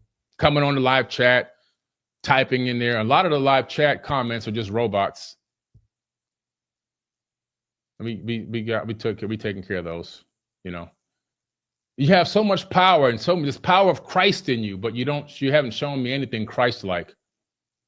I haven't seen any Christ consciousness. I haven't seen any Christ power. I haven't seen any divinity. Nothing. So before I go to that one, because I got a little bit more to go. I'm not done yet. I got a lot more to go. I'm taking my time tonight. How y'all doing in that live chat? You know, we got a lot of bots, but y'all don't know we got 5 people cleaning the bots out. Every time a bot posts, we got them cleaning them right away. So you don't see most of the bots in that live chat. We got 5 admins in there cleaning. 5 great human beings filled with the light, with the real Christ consciousness, like I have behind me. That's Christ consciousness behind me, the face of God. Not a man in a white robe. Caesar Borgia, a brutal killing murderer, is the image that people are walking around with, this Jesus image all these years. The guy who was the son of a pope that killed his own brother. Craziness. I believe in God. And I've said that 100 billion times. I believe in God. I believe there's a God. I don't doubt that one bit, because the quantum physics and the mathematics proves that God actually exists. I'm not an idiot. The evidence is all around us. The evidence is even encoded into my own hand. The distance between the digits in my finger, the distance between the last digit of the pinky to the bottom of the top of the wrist. That's all mathematics. It's all encoded. Pi, phi, it's all encoded. It's a fingerprint. The fingerprint of God is everywhere. It's everywhere. Not one time, there's dozens of videos. Not one time you have me hear me saying that I'm an atheist. I tell people I am God and God is me. That we're all God. Everyone has the power of Christ inside of them. It's about Christ consciousness. Do you understand the mission that he was on? Do you understand the peace that he wanted to bring to people spiritually? To have them seek the light and become the light and operate within the light? How come I can see that and understand that, but you guys can't? And you're wrapped up in the actual religion itself. You're operating in pure, unadulterated darkness. extremely evil, conniving, manipulating. You don't believe in your own stuff that you guys teach and preach. Because if you did, you would not need to spend hundreds of thousands of marketing dollars to attack one person and track a person down, making all these contrived phone calls and offering bribes to people. And yes, we have witnesses on that, by the way, all entered into evidence. And you wouldn't have to do that if you really truly believed in your power and the power of your Christ and your God. It tells me that you don't believe in God and you don't believe in the power of Jesus either. You're just out here floating, fabricating things and doing darkness in the name of God, which is even worse. Even worse. You're pissed off at me because I have a different perspective of God than you do. And it's pissing you off so much to the point where you're willing to jeopardize your own freedom, your actual real freedom, and your bank account to attack in a very dark way. Not even realizing that all the energy you're throwing at me, I'm accepting it and alchemically converting it into light. I could have put this video out the next day or the day after. I said to my wife, no, we're going to wait. Let the anticipation continue to build. Let it continue to build. I want more energy. I want all of the energy that they can send me, as much as I can max out. Let them make 50, 60, 70, 100, 1,000 videos. Get all of their hoard together and send them all to me. And that's exactly what you guys did, exactly as I predicted. So I just waited patiently. I let the anticipation build. I let the videos go out there and let them get in circulation. I let the hype build up. And then I just absorbing right now at this exact moment in time, I'm actually eating that energy, that dark energy. I'm taking it all in and I'm alchemically converting it into light. You see? That's the difference between me and you. Now, let's get back into talking about some stuff real quick. All right. One of the things I wanted to talk about when he accidentally disconnected his video again was this.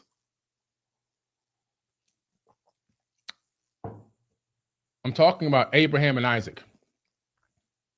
God is supposed to be all-knowing and all-loving and all the same. He's all the same all the time. He's the same all the time, right? Well, if that's the case, and you really believe that the God of the Bible is the creator of the universe and has all-knowing, all-loving, omnipotent, and omniscient, that means he's everywhere at all times and knows everything before it even happens. All-powerful. The word all is big here, all-loving. Let's take a look at this. Then God said, by the way, God said this according to this text. Now, I don't really believe this is really God, the God of the heavens that created earth and created the universe. But let me just read it from their perspective.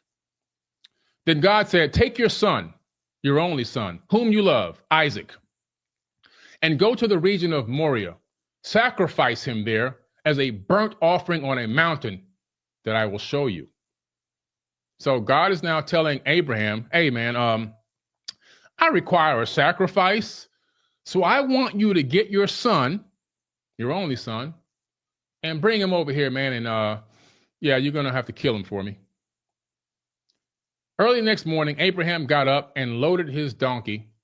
He took with him 2 of his servants and his son Isaac. When he had cut enough wood for the burnt offering, he set out for a place God had told him about. On the 3rd day, Abraham looked up and saw the place in the distance. He said to his servants, stay here with the donkey while I and the boy go over there, and we will worship. Then we will come back to you. So now he's lying. He's lying to his servants. So he's actually telling a bold-faced lie to his people.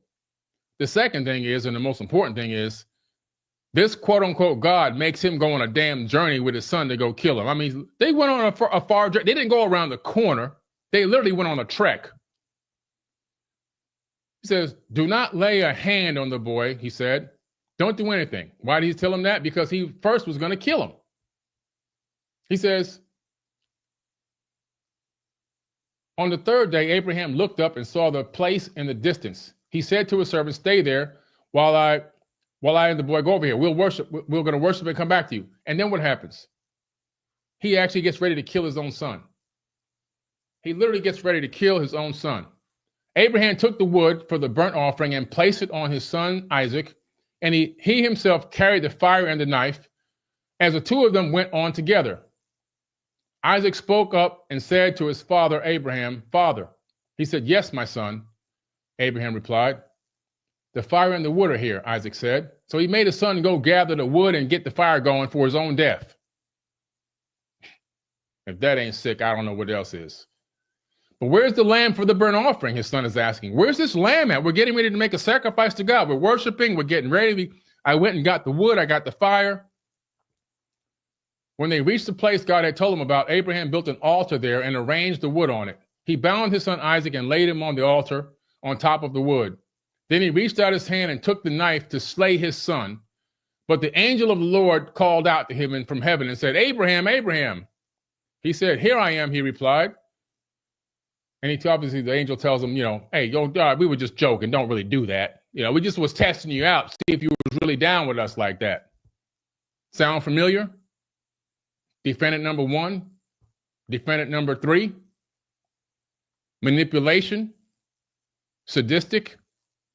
What is the sadistic narcissist? Let's take a look at some of the traits and see if we can compare them to this quote unquote God or the Bible.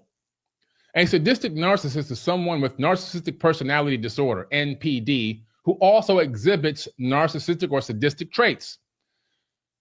A sadistic narcissist takes pleasure in the pain of others. They may derive satisfaction from causing mental or physical pain to others without remorse. And we see that time and time again in the biblical text. Where God is ordering the death of people, he actually thrives on it. Slay the women, slay the children, bring the spoils of war to me. Why does God need spoils of war? That's in Deuteronomy. Aggression. A sadistic narcissist may respond to challenges or threats with aggression. Again, in the book of Deuteronomy, many texts, there's one person there that speaks against me. Go burn down the entire town and kill everyone, even the children and women. Really? Oh, go read it for yourself. I always tell you guys in all the podcasts that I'm in, don't believe what I say, research what I say. Everyone's entitled to gain or find their own opinion. But a sadistic narcissist, they lack empathy. And that's what we see here. Let me ask you a question. Let me ask y'all a question real quick. If any of you out there on this live chat right now, how many of y'all have children? How many of you guys have children? Let me see in the live chat. Who has a son? Who has a son or a daughter? How many of y'all have children in the live chat? Let me see how many people have children. There we go. Good. A lot of children here. A lot of people have children here. Let me ask you a question then. I'm asking for a friend. If someone came to you right now today and told you to take your son or your daughter out into the bushes, lay them out across a rock, pick up a knife, and force it through their neck or their heart, would you do that? To prove a point of your allegiance to some person? Now, let me ask you this question. In that situation, being that we are human beings, and now understanding mental health, what type of mental health issues do you think that caused the father and the son? If that were to happen today, and we took those people to a psychiatrist and connected them to a SPECT scan at Dr. Daniel Amen's office, the #1 scanner of brains in the world, we would instantaneously see a trauma pattern on the brain. That would be a diamond pattern that would be burnt directly into the top of the brain. Why? Because their brains have been altered from the traumatic experience. That event could have caused Abraham to have a heart attack, It could have caused him to take his own life. I'm pretty sure he thought about that as well. Before I do this, I'll take my own life before I take my own son's. You see? So a lot of pressure there. Sound familiar? The pressure. He's thinking, well, if I don't do this, I'm going to look bad in God's favor. Sound familiar? With this whole defendant 1, 2, 3, 4 situation. I haven't even got into 3 and 4 yet. I just lightly tapped on 3. Got a lot more to go. A lot more to go. A lot more to go. He's the easiest case of all of them. He's the linchpin. He ain't the kingpin. He ain't the ringleader, but he is the linchpin. We got you. We got you. So, the mental trauma that created from doing something like that can only be done by a sadistic, evil, narcissistic mind. To get someone to go out and potentially off their own child and have them thinking, should I off myself instead? But if I do that, I might not make it into heaven. Now, the fact that this man was willing to do this shows me how ignorant he was and how self-preserving he was for his own self. I would never, ever put my son's life ahead of my own. I would take myself out instantaneously. You see, that's the difference between me and this guy. Now, they will preach to you all this stuff about him being this great holy man because he proved himself to God. No, he proved himself to be a doggone idiot, is what he proved himself to be.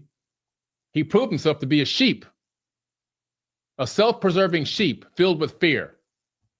That's what he proved himself to be.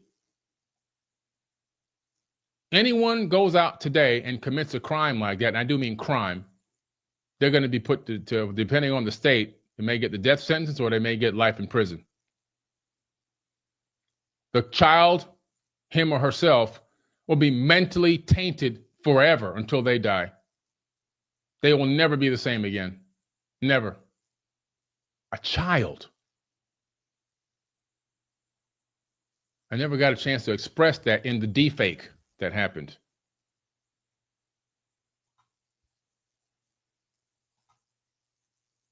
Let's take a look at the book of Deuteronomy before I get into defendant number 3. A lot of murder, rape, and pillaging in the Bible. They attacked the Midian just as the Lord had commanded Moses, and they killed all of the men, all 5 of the Midianite kings, the evil Rakim, Zur, Hur, and Reba, died in the battle. They also killed Balaam, son of Beor, with the sword. Then the Israelite army captured the Midianite women and children and seized their cattle and flocks. And all of their wealth was plunder. So they stole everything they had, even their money. Then they burned the towns and the villages where the Midianites had lived. And they had gathered the plunder and captive, both people and animals, and they brought them all to Moses. Does this sound like sadistic, dark, controlling, demonic stuff ordered by the Lord? I mean, I can keep going on and on and on. You guys go in and read that. That's Numbers 31, 7 through 18. Laws of rape, Deuteronomy 22, 28 through 29. If a man is caught in the act of raping a young woman, and yes, they use the word rape in there. If a man is caught in the act of raping a young woman who is not engaged, he must pay 50 cents of silver to her father. Then he must marry her because he violated her, and he will never be allowed to divorce her. That's his punishment. What kind of lunatic would rape and victim marry the attacker?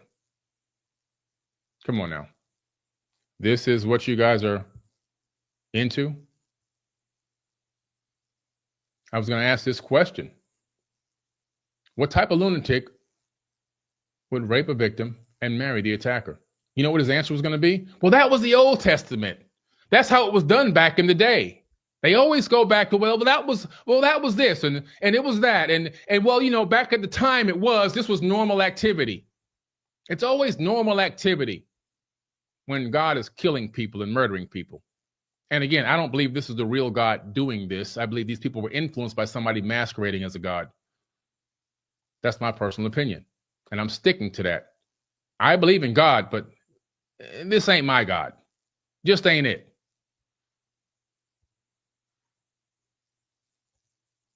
Sex slaves. When a man sells his daughter as a slave, she will not be freed at the end of 6 years, as men are. Oh, I can sell my daughter as a slave if I want to. My all-knowing, all-loving God, same all the time God allows this level of evil to occur. There's even laws that allow this because this was how it was back in the day. If she does not please the man who brought her, he may allow her to be bought back again. But he is not allowed to sell her to foreigners since he is the one who broke the contract with her. Oh, these are great laws, all targeted to keep men keeping their boot on women's necks, to have sex trafficking and slavery as they wish. Now, do you really think the creator of the universe has anything to do with authoring this text? Or is this text authored by flesh and blood people, a man that puts his pants on one leg at a time, just like you and I? That question never got a chance to get answered in this deepfake because I never got a chance to speak. I want answers. Well, he's going to go make up some answers. Well, that's in that time period and so forth. And, you don't question God. And it's the time period they were in. And you keep sticking to that.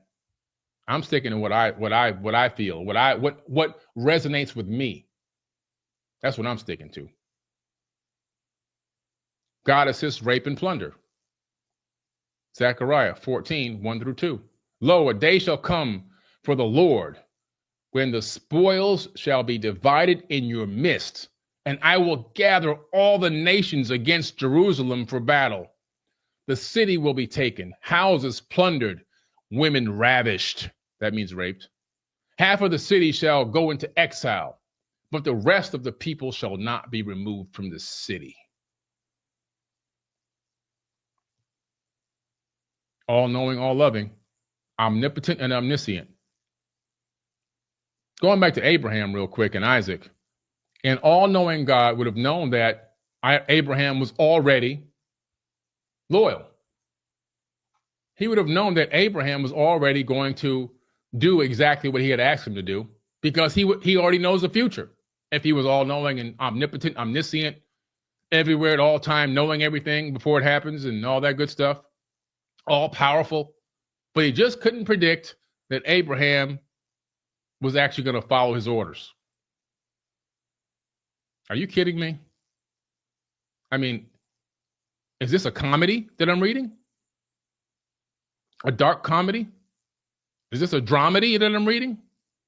You mean to tell me this guy didn't know, this God didn't know that this guy was going to follow his orders, so why even put him through the motions? Is that what you guys are telling me right now?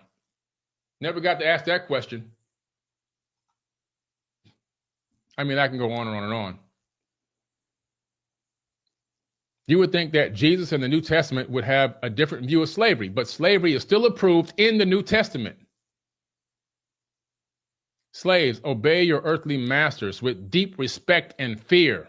Serve them sincerely as you would serve Christ. Ephesians. Christians who are slaves should give their masters full respect so that the name of God and his teaching will not be shamed. If your master is a Christian, that is no excuse for being disrespectful. You should work all the harder because you are helping another believer by your efforts. Oh, that's so nice of us. Teach these truths, Timothy, and encourage everyone to obey them. He's writing a letter to the church and all this stuff. This is my excuse. He's writing letters to the church and he's talking to the people of the time of the day and all this foolishness. This is the impotence for people to create slaves, most of which were my actual relatives. And you want me to believe that this biblical text is inspired? That's the term, that is inspired by God? My God would not inspire slavery.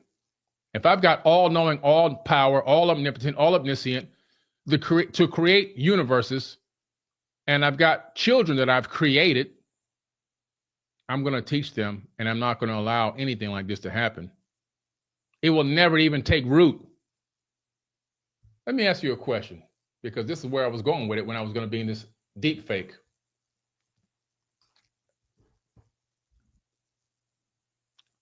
Some of us have kids. And if you have a kid, a child, and the child does something wrong, which happens, and children do things wrong. It's just basic. It's part of growing up. What do you do about it? You scold them. You put them on punishment, right? You teach them. That's what you're supposed to do. You find ways to make them recognize their wrongdoing so they can correct it. If you're a good parent, you listen to your kids and you let them speak. You don't use the slave method, which people have still been using till this day, which is beating their kids. That's a slave method. That's the beating kid thing is the worst thing you can ever do to a kid because you're traumatizing them for life. You're giving them severe trauma links and PTSD. Only a small percentage of the children ever make it out and can say, when I got beat, that set me straight. But the other 95% of the people are suffering their entire life. They turn out to be abusers, drug addicts, bipolar disorder, narcissists, and everything else because of those crazy beatings. Instead of listening to your kids and talking to them and finding out how you guys can gain some kind of common ground and teaching them and leading by example. We have the power to do that as human beings. And you mean to tell me this all-knowing, all-loving God didn't have the capability of doing that? Didn't understand basic parenting 101? But this is the creator of the universe. No, wrong. Again, like I said before, things I wanted to talk about in the dramedy that never got addressed. Let's move on a little bit now. Let's move on a little bit. Let's see where we're going now. Let's get over to, we're going to start talking about defendant number 3. Let me get into that. Here we go. Let me show some photos. Let me pull up a photo here. 12,791 people in the live chat right now. Make sure you guys share this video. And if you haven't, make sure you click that like button. Where's this photo that I'm looking for? Here it goes, up here somewhere. There we go. This one here. All right. Defendant number 3. The easiest case of them all. This is the linchpin that took the illegal content and distributed it online.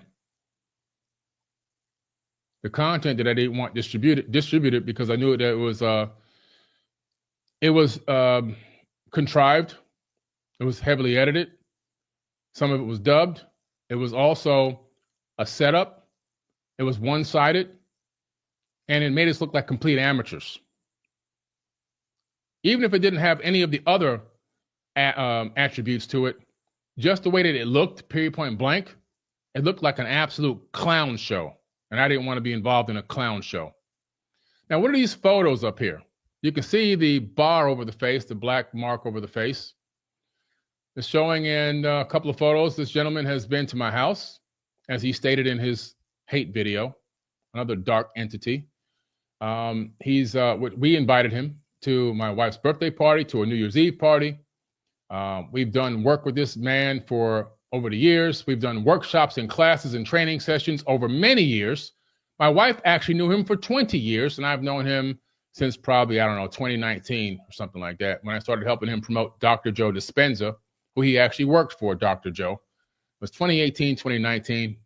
I started doing promotions for him on my social media accounts when I used to take paid promotions.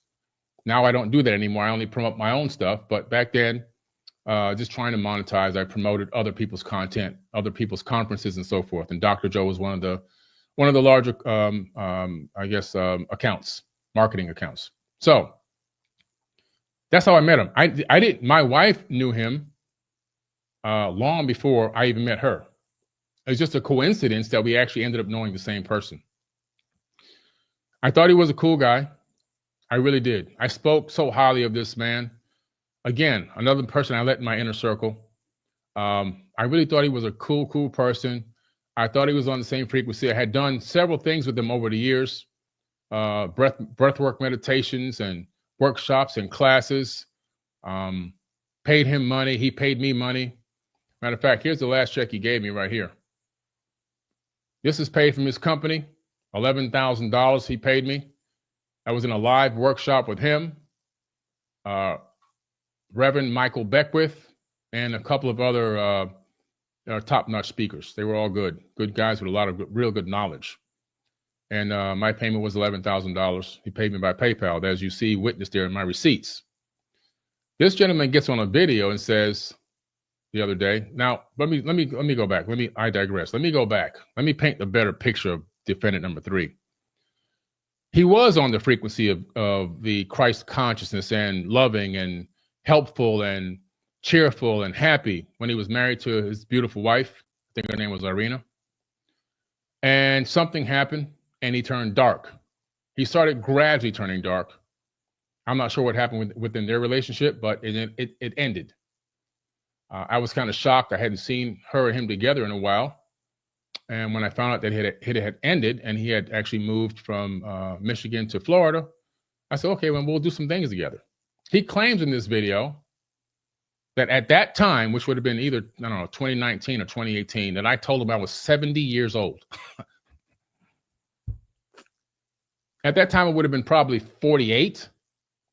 He claims, and this is one of the most asinine things I've ever heard in my life, and I'm going to tell you the stem and the root of it goes into defendant number 4. He claims that I told him that I was 70 years old, and I did that so I can sell colloidal silver. How in the world am I going to sell colloidal silver by telling people I'm 70 when I'm clearly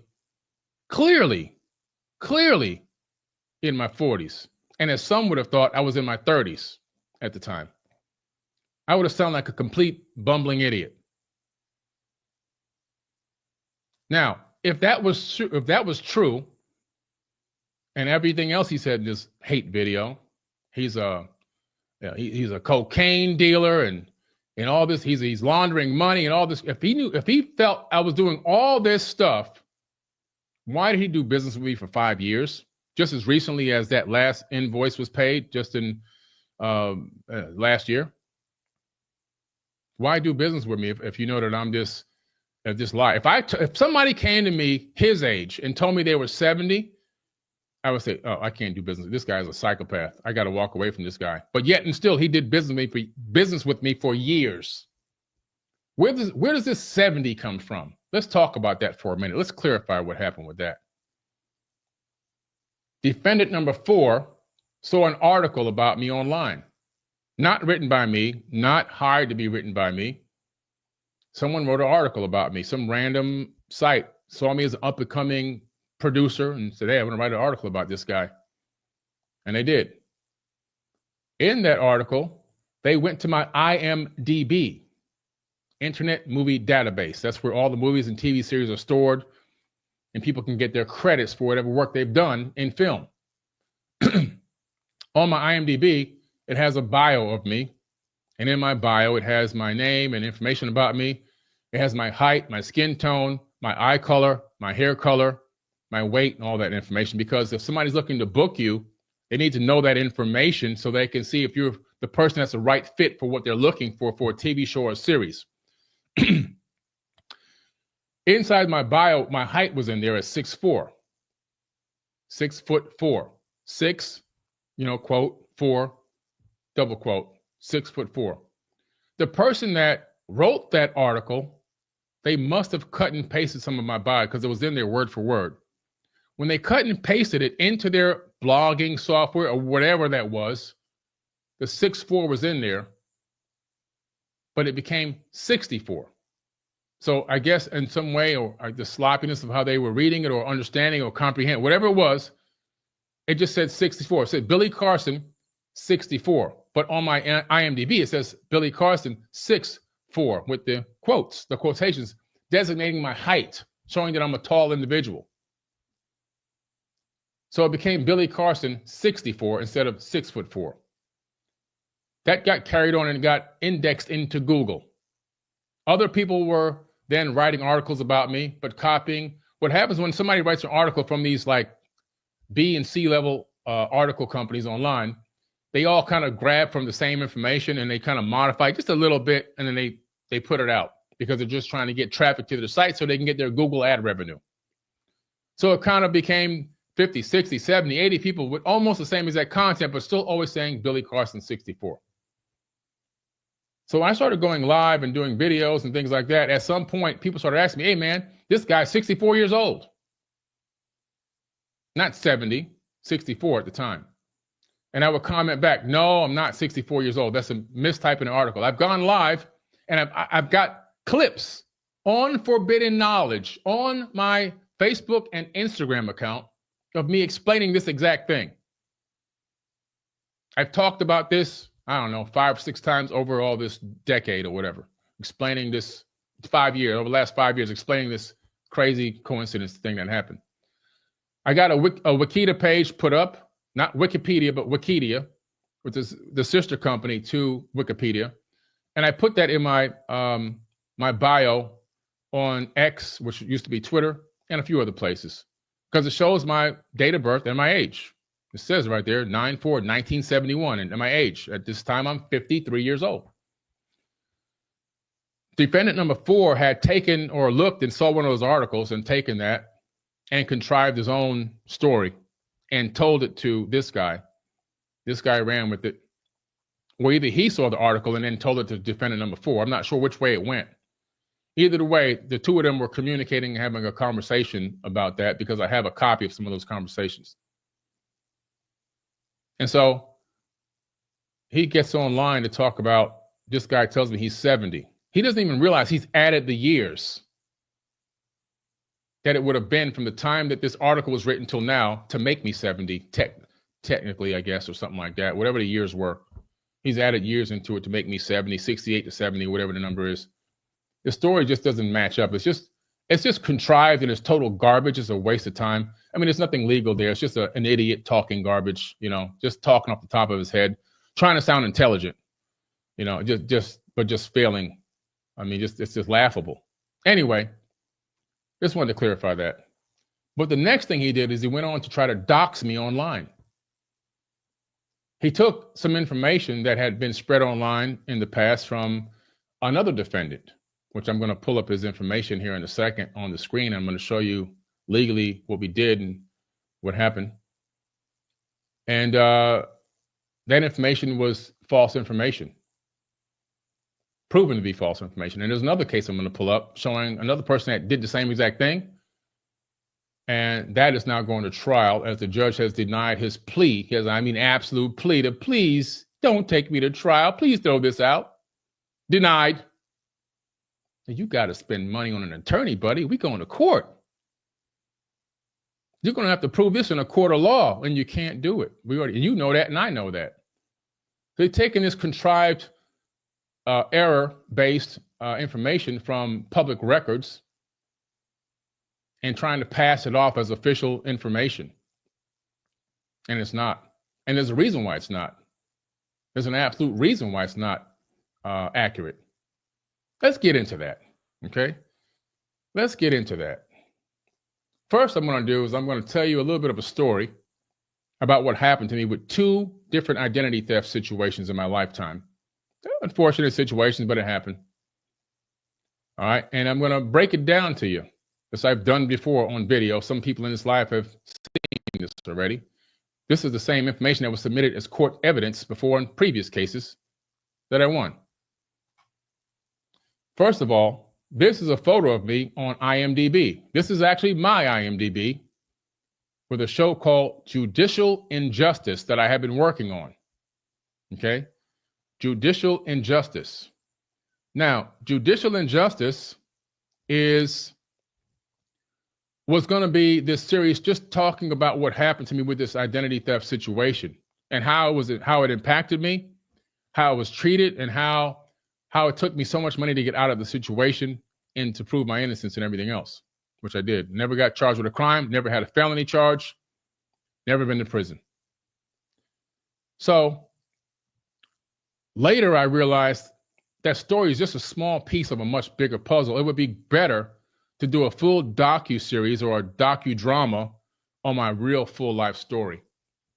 So we halted this project because we have a new series coming out that's already in production, which is a full docu-series on my life story so people can see a whole full series, probably, 5 or 6 seasons of content, and see where I came from the time I was born, how I struggled to stay alive in the hospital with Rh negative blood, and everything I had to go through to get to the point that I'm at now, including this situation. I thought it would be better to wrap it into a series. It's going to be a phenomenal series. It's going to be exclusively on Forbidden Knowledge TV, or it's already in the works. It's actually going to have a couple of spinoffs. So other spinoffs is actually already partially being written right now. And it'll be a second spinoff, which will be the culmination of the 2 spinoffs merging together, which is going to be incredible. You've never seen anything like this on TV yet. So I'm the one who put this out. And you can see the date on this is years and years ago, which is where people went and got the idea to go look this information up. Now, let's see if I can get this to go. There we go. What's crazy is in America, we discover that we are the land of the free with the most people in prison. And out of all the people that are in prison, the majority of those people are minorities. And out of the majority of the minorities, guess what? 50% of those people locked up in prison are locked up on victimless crimes.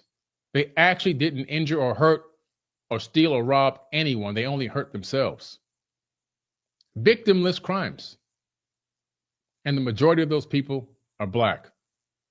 So it's actually should be no surprise to you whatsoever that a black man gets into a situation where he ends up getting booked into a county jail for a traffic violation, for a mistaken identity, for anything. You see? I witnessed my father get beaten in 1977 in Miami, Florida, right off of Alibaba Avenue in Opelika, going to pay the rent for the place we were staying in. 4 cops came over and started beating the crap out of him with the butt of their rifles. And a 5th walked over and says, "No, not that nigga, the one down there." And they got up and just left him on the ground bleeding, with my brother and myself and my mom screaming and crying inside the car, watching our dad get pummeled by these cops. Fast forward, 74 years old, a man that's only 5'8", maybe 115 pounds soaking wet. He's at a concert in Melbourne, Florida, and he was invited to by his own neighbor who was in the band. They put him in the front row. He was wearing a suit that I bought him without the jacket, just the vest and the pants and dress shoes, cleaned up. He hardly ever left the house for anything. He finally was pulled out of the house to go be a part of something. And we have the 9/11 tapes. This is a public case that you can look up, Melbourne, Florida, Palm Bay, Florida. I'm sorry, Palm Bay, very close to Melbourne, but it's Palm Bay Police Department. We won the case. That's why you can look it up and check it out for yourself. Someone called 9/11 and said there's a black drunk vagrant in the front row harassing people. 4 cops showed up within less than 5 minutes with all those people around in this live concert and beat my dad down, broke his back, and gave him a double concussion in front of all those people. My dad subsequently had to go to the hospital again after that initial visit because his back wasn't fixed right. They didn't really fix the broken spine. He was in so much severe pain and agony. Subsequently, he died from that beating. That beating was the root cause of his death. So when you find out that a black man has a mugshot, why does it even surprise you I've been pulled over on 441 in North Dade County and told to pull my pants down and lift up my scrotum by a cop. So why does that even surprise you? It shouldn't, because it's factual and it's statistical and the stats are real. Now that I said that and got that off my chest, my dad's anniversary of death just passed. Anyway. Okay. Anyway, so yes, he was crazy. Yes, he was on drugs and drinking alcohol most of the time. But you know what? He instilled something in me. And that thing that he put in me has driven me till this very day. And I don't care what you say about a parent. They didn't have great parenting skills. They were, whatever. But he was depressed from losing his mom, losing his dad at a very early age. He was on his own from the age of 16, and he got on alcohol, then it led to drugs and everything else. He was trying to cope the best way he can. No mental health programs existed. They did. Nobody like him can afford it to get in. So it is what it is. Anyway, this is my first car. It's a 1978 Buick Skylark, I believe. It was 78 or 79. I believe it was 78, though. Buick Skylark. Sky blue. That's it right there. And why am I showing you this?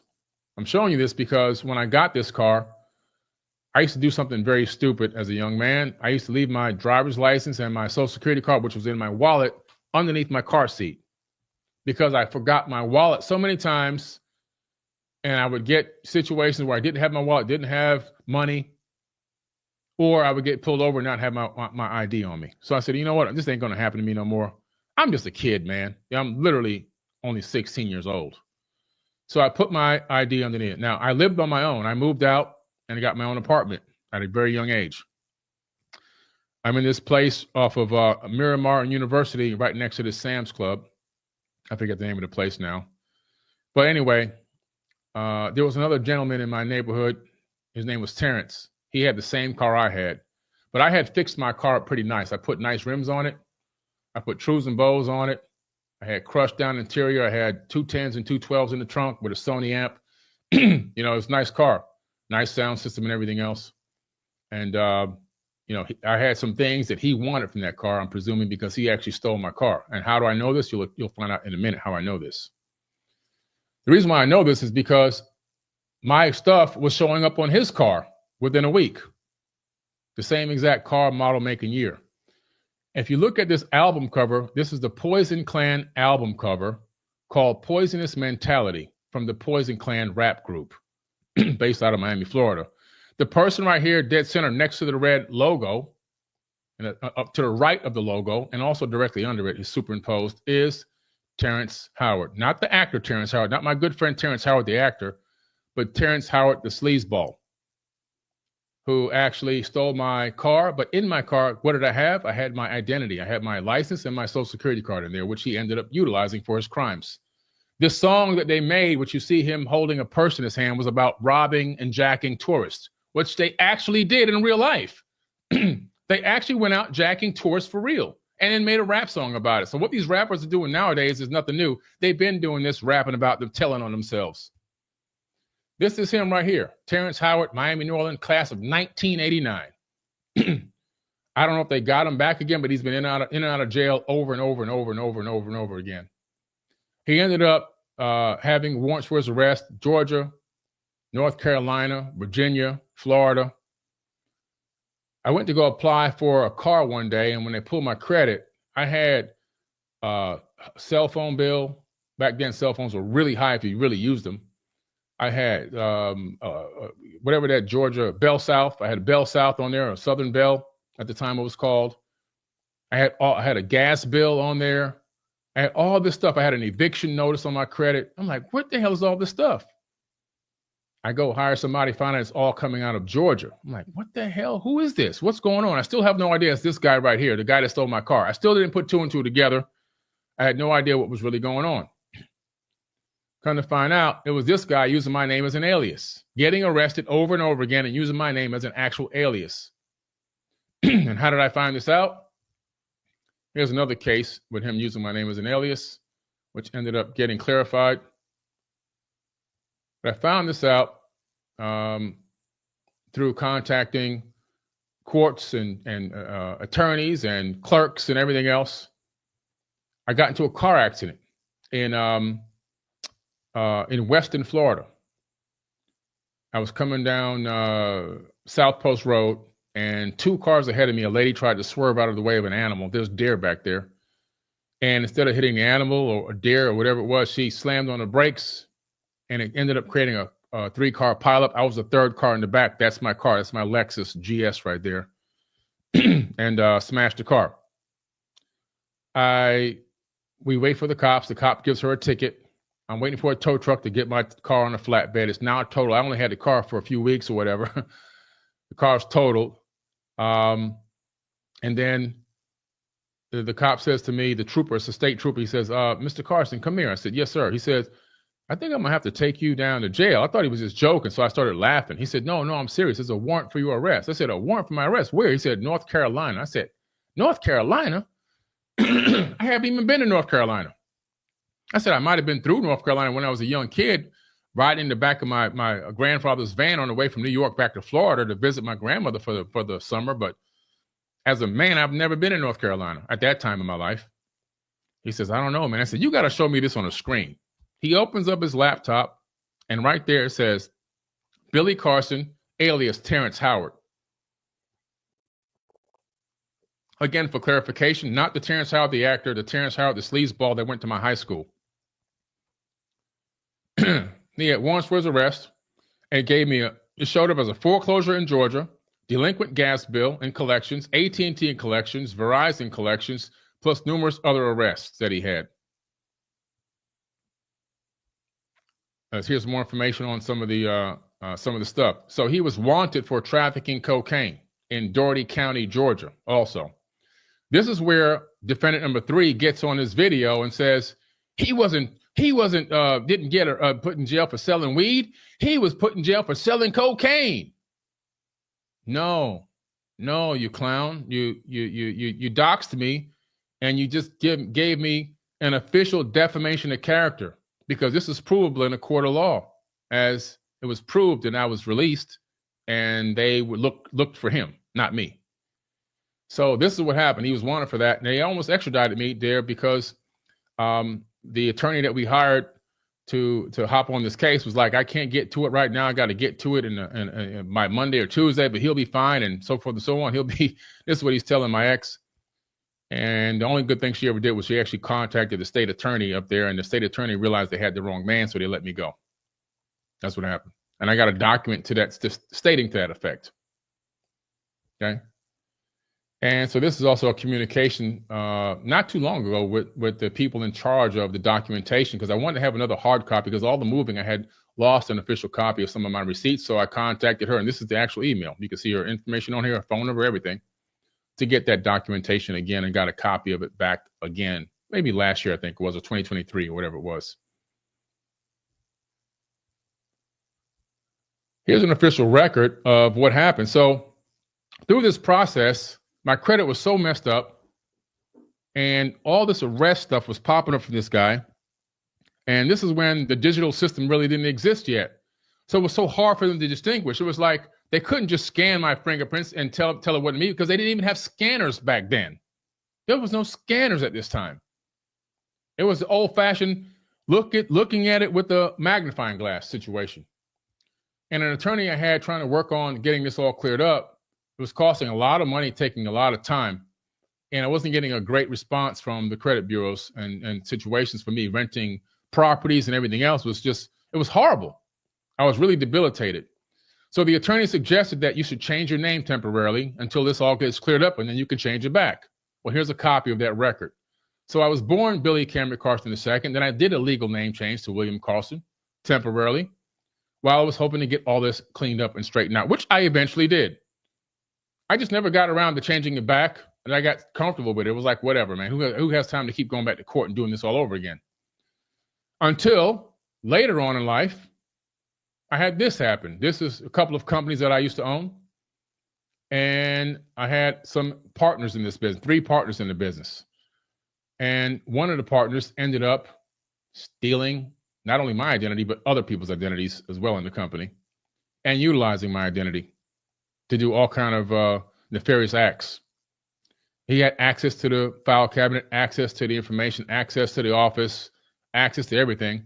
I had the technology and the infrastructure and the office space, and the gentleman that I knew, which was a good friend of mine, had partnered with him before. I didn't know this guy. So my guy knew him. He came on board to bring they had the sales reps and I had the office. They had the training system and I had the infrastructure. So it seemed like a perfect marriage. So I got to know the guy a little bit or whatever. I didn't know the guy was shady. And my partner didn't even know. He had pulled the wool over his eyes as well, that this guy was shady. Ended up having to get an attorney. Here's the official letter here. Finding out that he was siphoning deals out of our office and putting them through another company he created called Genie, something Genie. I forget. I can't see it from here because my eyes aren't that good anymore since the pneumonia. They're getting better. They're going to be better. They will be good. But right now I'm struggling a little bit just to see. But it's on there. It's small text. Anyway, so the company was Genie something. And he was siphoning deals over there and utilizing information. We had found this because one of the customers sent us a copy of their credit card transaction, which is right here, and we circled the charges were coming from a company that they were utilizing as a merchant processor. We had to do a whole investigation. We had to pretend like we were customers, so we had to actually buy the product and see what the transaction showed up as on the credit card statement to figure out who it actually was.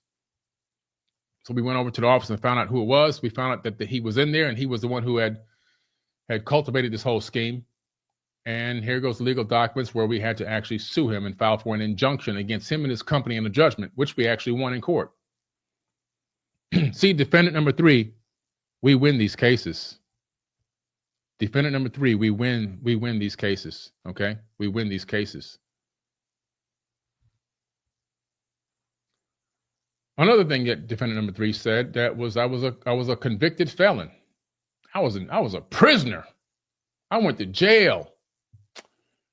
No, I don't have any felonies. Sorry. This is a statute about having a concealed weapon in the state of Florida. It clearly says that a concealed weapons license is not eligible to be possessed by a person having a convicted felony. That's the first line in Florida, Special Session A and Special Session B.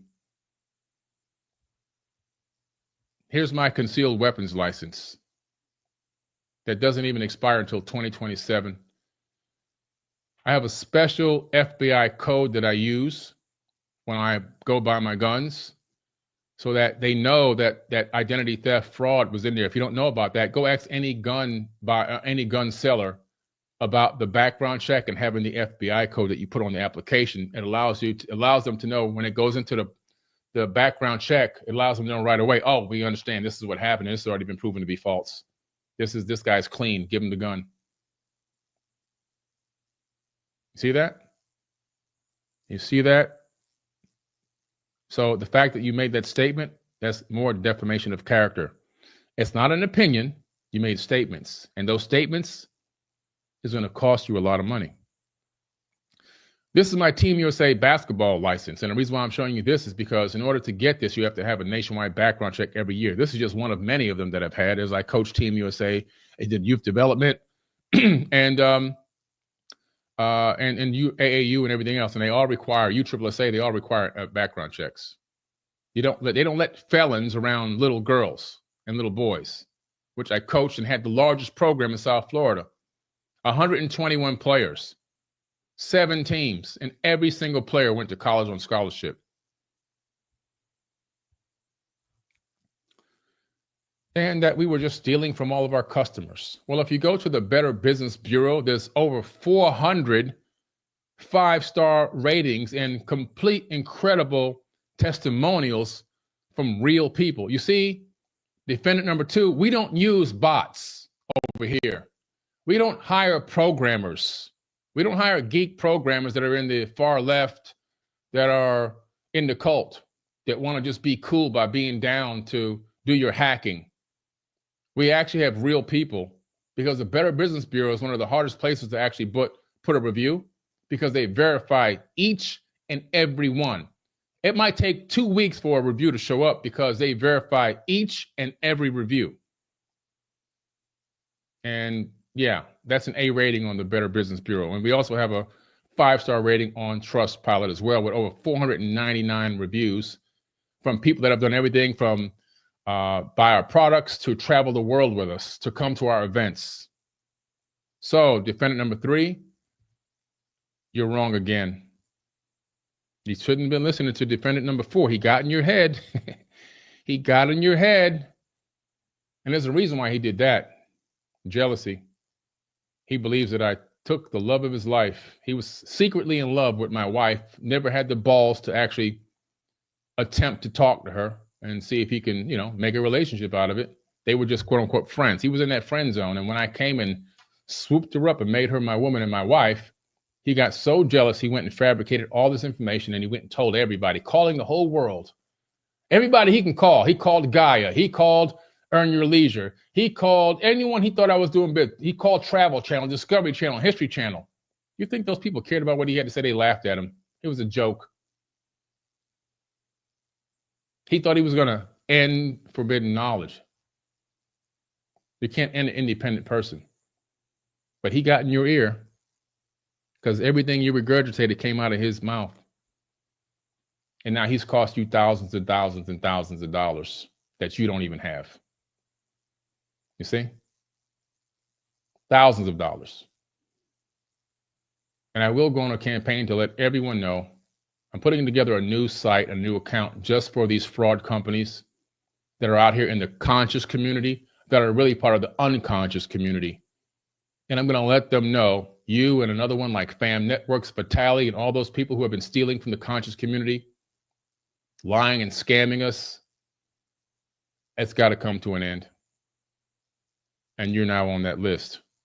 I literally loved you like a brother. I respected you at the highest level. If you needed a favor, I would hop on a plane and do it for you.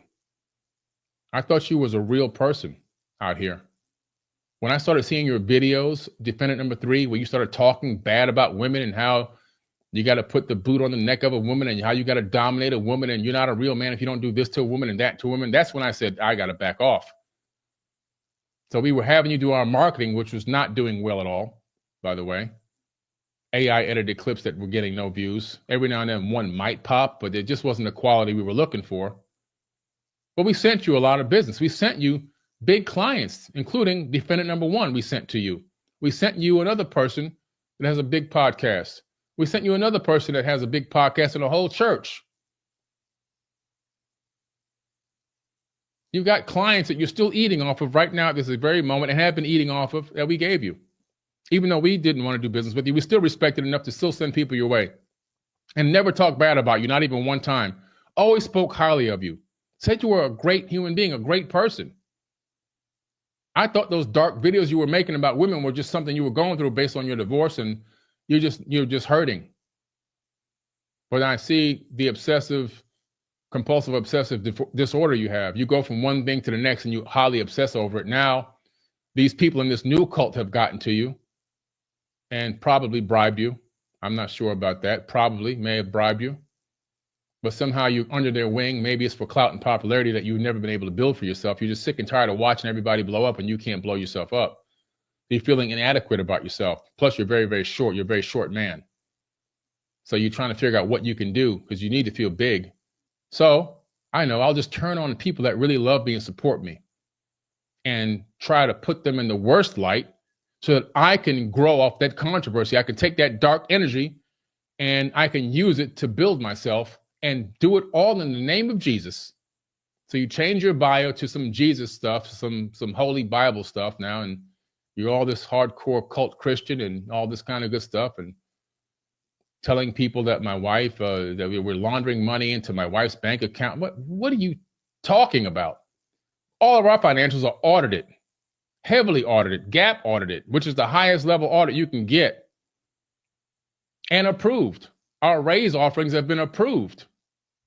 That's a hefty, hefty process, which is why a lot of people can't get it done. They account for every penny. I remember we had $1.43 we couldn't account for. It took us an extra 3 weeks to clear that $1.43. He got in your ear. Defendant number 4 got in your ear. And he spoiled you.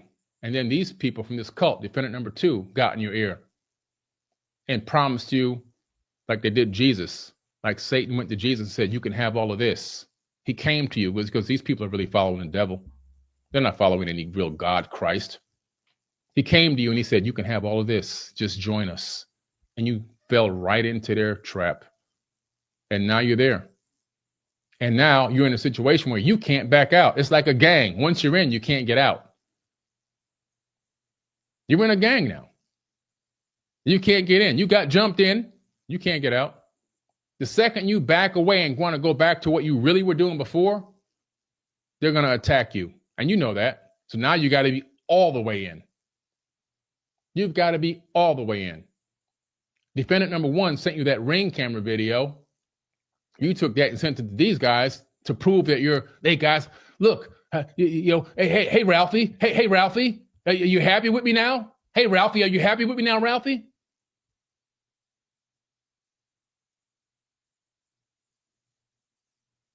And knowing that they would take that video and trying to turn it into something dark to make it look like I'm trying to pull up on people.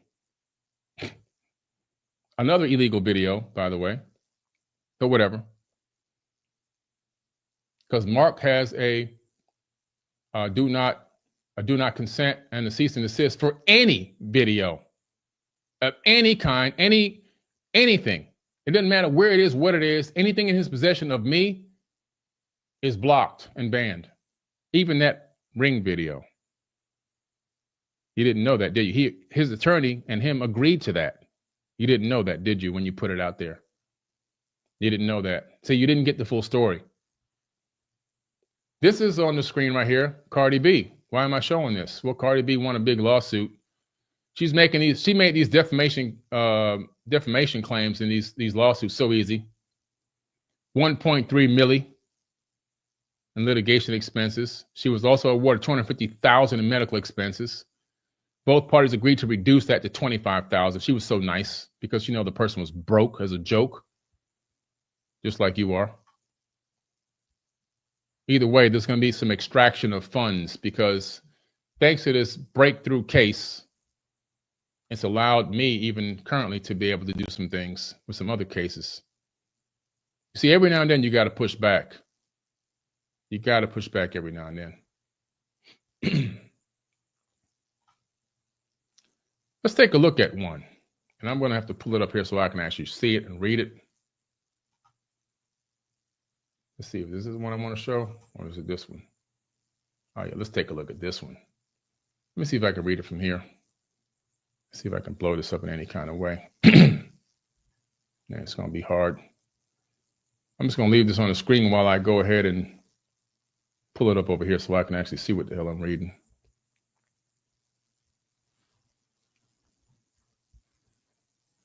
Mr. Lewinsky. Yes, that's a real person. Not Monica Lewinsky. Also, the name is quite similar, isn't it? Probably committing the same acts. This person doxed me with the same exact information that defendant number 4 gave to defendant number 3. But this defendant came to his senses.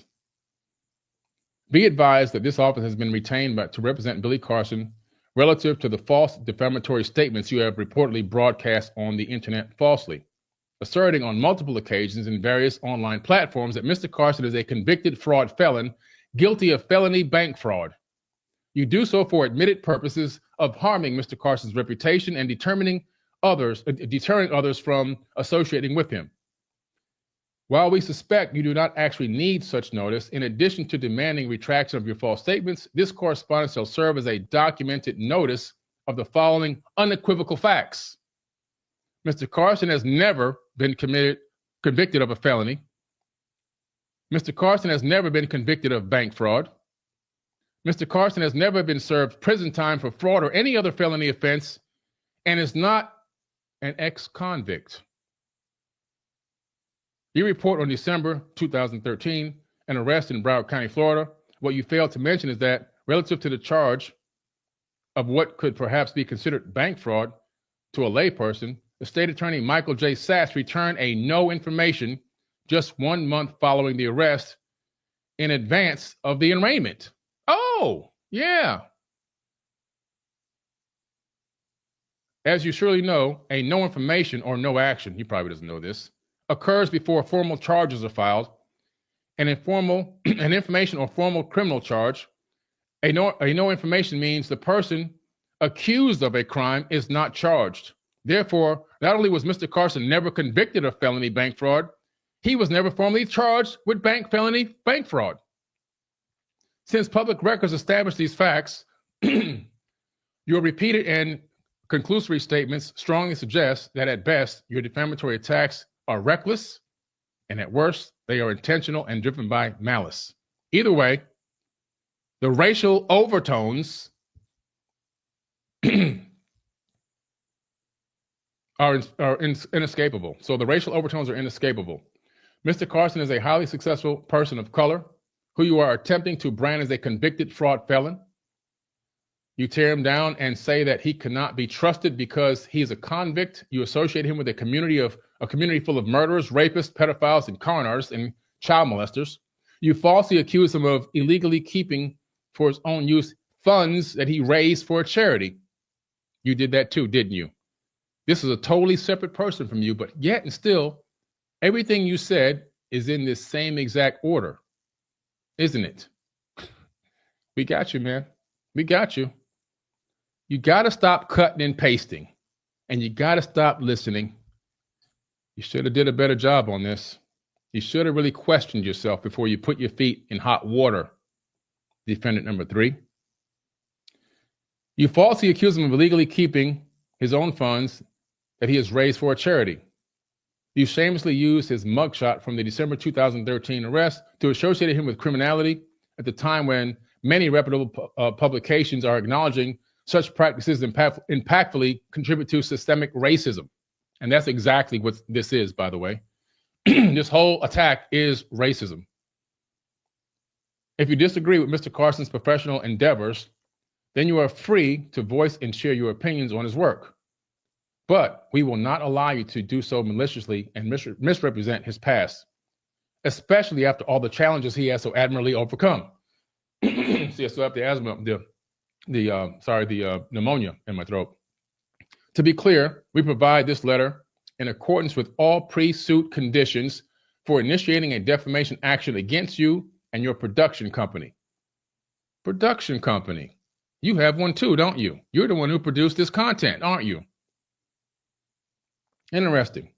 We demand immediate and full retraction of all content you have published online or otherwise perpetuating the false narrative that Mr. Carson is a convicted fraud felon and is an ex-convict. You initially made these statements on Twitter and post dated 2021, blah, blah, blah, blah, so on and so on.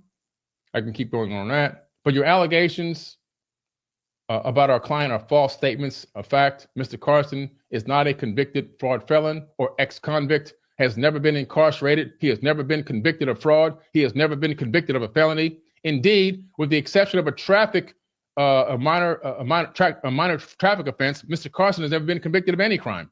I got tickets. My biggest crime was that when I was a teenager, I got pulled over. I got like 6 tickets in one stop. The cop was really messing with me. I did have a light busted. It was an old car. It was a junker. It was a hoopty. I did not have my license on me. As I told you earlier, I always used to leave my license in the house. I had other issues going on with the registration. I didn't have a copy of that on me and all this other stuff.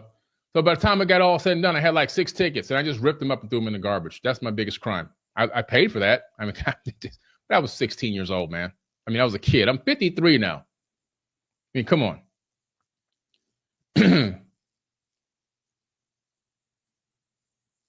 So, with the exception of the traffic, Mr. Carson has never been convicted of any crime. Further, the context in which you have presented your allegations reflects a clear intent to harm Mr. Carson's reputation, unjustly injure his business associations and dealings, and deceptively undermine the validity of his work. You suggest that Mr. Carson's colleagues should not collaborate with him. Oh, that sounds like the defendant number 4 again. Exact words. Exact words. Interesting that this guy who did this before defendant number 4, then defendant number 4 copied and pasted a lot of his work and duplicated what he did almost line by line. You rely on non-existent felony fraud conviction to dissuade others from doing business with Mr. Carson and to call into question his entire body of work. The gist of your statements is not simply that Mr. Carson was convicted of felony fraud, but that he's a fraud. His business is a fraud. Anything he touches is inherently untrustworthy. You apparently want to cancel Mr. Carson and promote your own brand with other shotgun-style online tactics. That sounds really similar to what's going on right here with this cult that you're in now.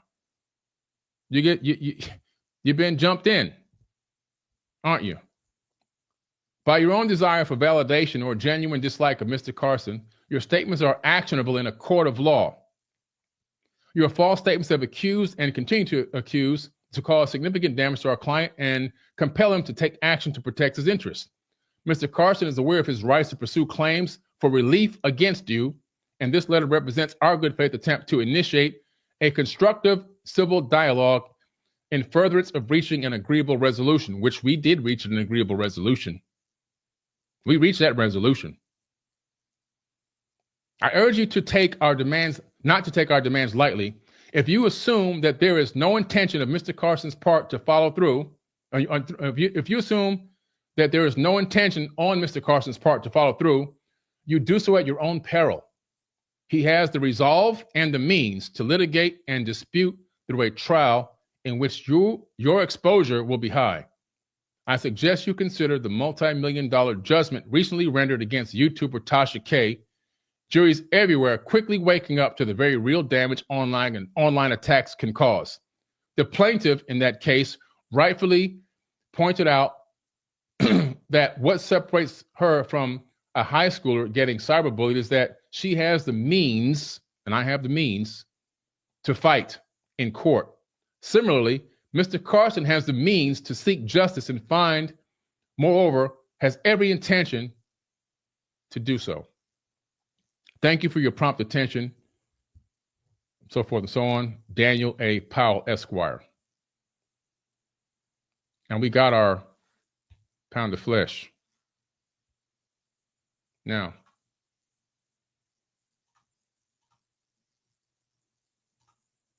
where's the other one at? Let's see, which one is this?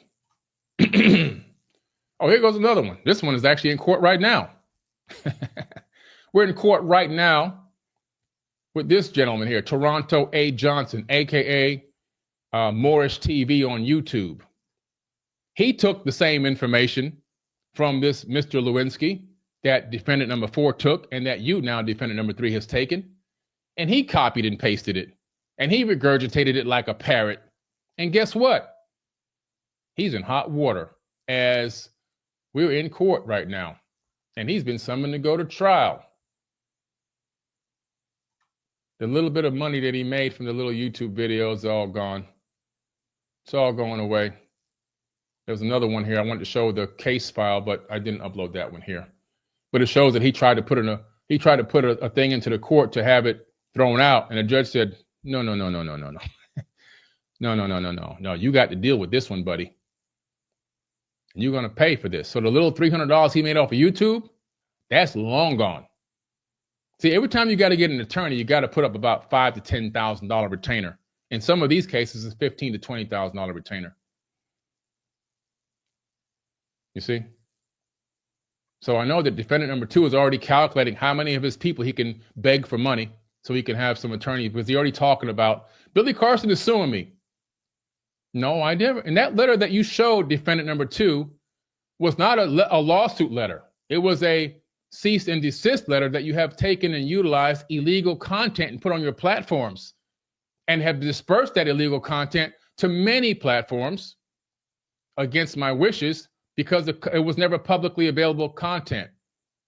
There was a do not consent and a cease and desist on that from the very, very jump, long before anyone else got their hands on it. So in that case, you're now distributing illegal information. That's what you're actually doing. And you know that because in one of your videos, you said, I know I'm not supposed to post this, but here it goes anyway. So that just incriminated you, and we have a copy of that. You incriminated yourself. Thank you. We appreciate you. And yes, beg your followers for money. I'm sure your zealots will give you a lot of money. It doesn't really matter. They're just pissing their money away.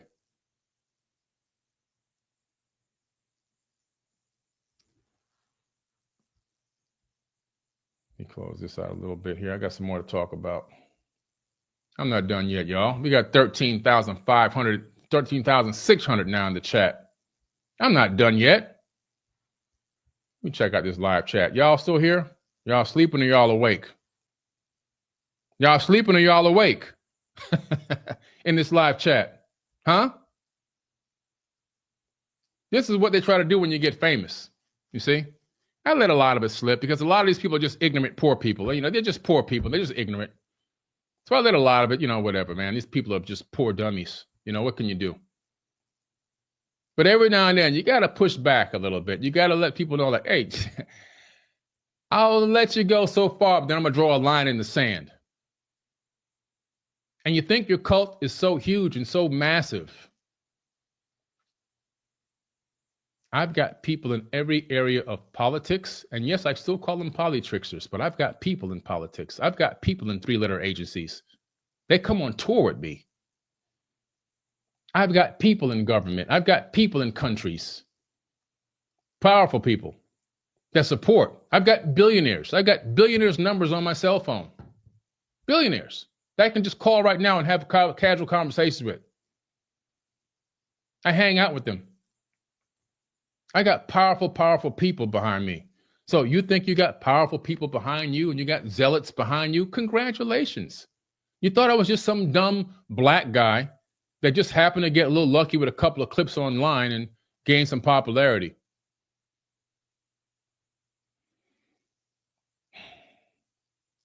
Like Kendrick Lamar say, they not like us. They not like us. Anyway, let me get back to this thing here. I got a little bit more. I got a little bit more in me. Y'all want to hear some more? I got some more in me. I got some more in me, man. Defendant number 4 is going to be getting exposed like R. Kelly and P. Diddy in an upcoming documentary. And it's going to be amazing. It's called Surviving David McCullough. It's being produced right now. And it's going to expose every little dark secret, all the sexual harassment, all the theft, all the lies, all the thieving and deceiving and the robbing of investment dollars. The people have invested in this company all coming together to put a class action suit against him for taking their money. People are rallying right now to put all the information into a report. A lot of legal activity going on, and myself, we're already filing. Well, first we have a step-by-step process. First, you have to send the cease and desist. That's your standard process. Like I did with defendant number 2. You have to send that cease and desist. You have to send that. If you don't send that, then you don't have a ground to stand on it. You give a person a chance. You give them a chance to take it down. But like with them, the fact that we already know they're not going to do that, it's just a process of the wheel spinning, you know? It's just the process of the wheel spinning. We know that the NDP, you know, from the University of Ontario, these people that are these religious zealots, we know what they're into. And that's okay. Like I said, the RCMP, the BPD, the CAFC. Fortunately, I have fans in those places. You just never know when you're poking a real bear. You just never know when you're poking a real bear. You see? You just never know. But this Surviving David McCullough is going to be huge. Just like R. Kelly, just like P. Diddy.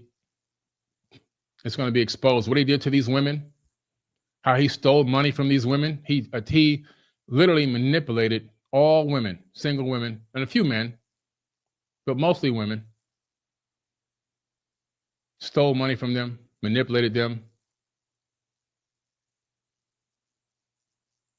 stole equipment, blackmailed people. It's all coming out. Lied on people about sexual assault to blackmail them, to steal the equipment from them. It's all coming out. Surviving David McCullough. And the lawsuits are all dropping. He's going to have so many lawsuits at one time, he won't even know. It's going to be just like Diddy. Just like Diddy. The documentary is coming out very soon. Surviving David McCullough. That's defendant number 4.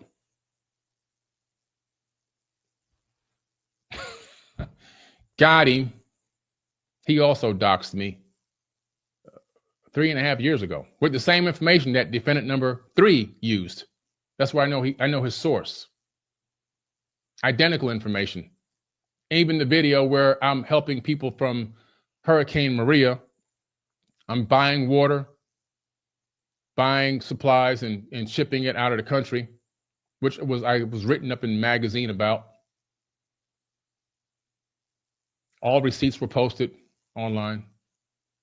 They tried to say that I raised money to buy these supplies to keep the money. I mean, for real?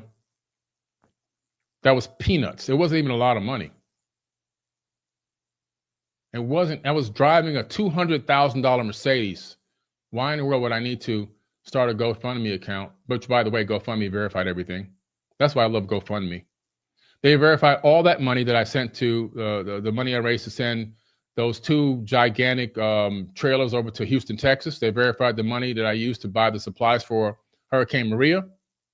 And they also verified the money that I gave to that woman that was getting evicted from her home. A random waitress. I went to lunch one day, and a random waitress who I had seen there 4 or 5 times was crying behind the counter. It's all on video on my Forbidden Knowledge account. I didn't record her crying at the time, but I asked her what was wrong, what was going on. And she told me that, she was getting evicted and she has 3 kids. Young girl. So I went live. That's still there. I went live and I said, hey, guys, this woman is getting evicted. She works here at this restaurant. Would you guys be willing to donate some money to help keep her apartment, and so they don't get evicted today? And they said, yeah. So we started a GoFundMe. I went up there. GoFundMe doesn't pay that quick. I went up there and paid the money to her. I gave her a check for $15,000, and you see me writing the check. My friend Henry was with me. We drove up there in my car, gave her the check, and told her this is in advance. The money hasn't come in yet from GoFundMe, obviously, because that takes a whole while to approve and get processed, but I know it's going to come in because my people are legit. I gave her the $15K and she saved her family. Her kids wrote letters to me. They wrote stories and everything else. They were so happy. And then about 2 weeks after it all happened, I get another call from who? GoFundMe. They made me go back up there and take a picture of her ID and stand there with her and have her say what happened and show a receipt for everything she used that money for. Just like the other instances. Yeah, we have receipts. So yeah, there's no way I'm going to use a hurricane scenario to try to raise capital for myself when that money was absolute peanuts to me. You see my lifestyle. That's peanuts. Anyway, some of the things people come up with is just ridiculous. I want to announce something incredible. I got a huge announcement for everybody. This is a huge announcement. Make sure you tell everybody. Make sure you tell everybody about this announcement, okay? It's going to be massive. Let me see if I can get it up here on the screen. Where's this thing at? Y'all don't believe me. This is crazy. This is going to be a huge announcement. Let me get this thing up here. Oh, here it goes. I got to show you the photo while I talk about it. So let me get the photo ready because you guys got to see this. This is amazing. This is amazing. Okay, where's this thing at? Here we go. You're going to love this, by the way. Especially the zealots. They're going to love this. Let's see if this is it here. Ah, here it goes. Got it. Okay, now I can put it up here. Just want to make sure I get it on the screen for y'all. It's going to be massive. 1 second. Let me just put one of these out here so I can upload it now. Let's see here. There we go. Boom. It's uploading. Okay. Huge announcement coming. Huge, massive announcement. I'm really looking forward to this new podcast series. I'm starting a Bible study with a 30-year bishop in the church, and the Bible study with Billy Carson and Paul Wallace, unveiling ancient truths, a deep dive into scripture and hidden knowledge. I'm starting a Bible study. New podcast coming. Unveiling ancient truths, a deep dive into scripture and hidden knowledge. That's right. Each episode is going to be incredible, mind-blowing. We're going to get the air dates probably twice a month. We'll put up our Bible study. And I'll have incredible guests on, like Reverend Michael Beckwith, other incredible reverends that I really love and appreciate, other people within different aspects of spirituality and even religion.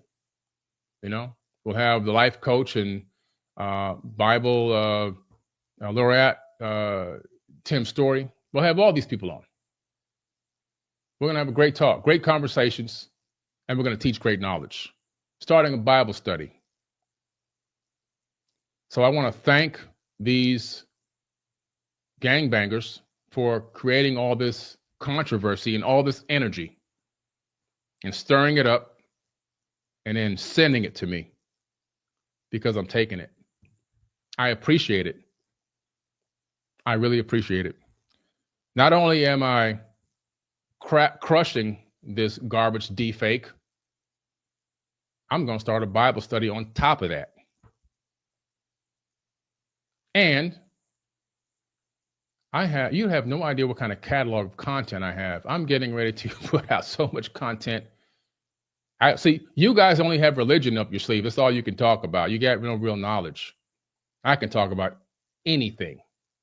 Quantum physics, metaphysics, spirituality. I can talk about anything. Science, sports. I have so many topics swirling around in my head that I can go deep diving on. Technology. I have a new science show coming out where I'm doing experiments. All of that stuff. There's so many aspects of what I do. And you guys thought that you were going to cancel and end my career. That's the subject line you guys put out. No, you building my career. You're building it. That's what you're doing. You're sending me energy without even realizing it. I mentioned a couple of names in this podcast, but the main culprits, I only mention the names of the people that are like losers on social media and the internet. They have no followers. The other one is also a loser on the internet. He has no followers at all, but I didn't mention his name for one particular reason. The defamation's coming. The other guy, it's a big collaboration. Just like you have your collaboration that you're working on to try to take Billy Carson down. You're trying to put together a global network for one man. That's how scared you are of me. You guys are horrified of Billy Carson, aren't you? You're horrified. We got to end this guy. He's too big.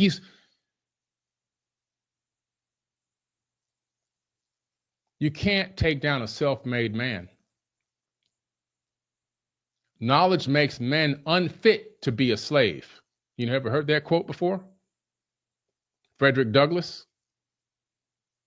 Knowledge makes man unfit to be a slave. Keep your black attacks going. Keep your hatred going. Keep your gang banging going. Keep siphoning money from your followers and spending all of it on robots to make fake YouTube accounts and fake thumbs down and fake comments on posts and fake attacks on posts. Keep the dark energy cycling. Just keep doing what you do. thinking that somehow in the end, it's all going to work out for you and you'll be whisked away into this magical heaven. Keep doing it. I'm going to keep doing what I've done. See, your portfolio of helping people is not even close to my portfolio of helping people. It's not, you're not even in the same category as me. None of you.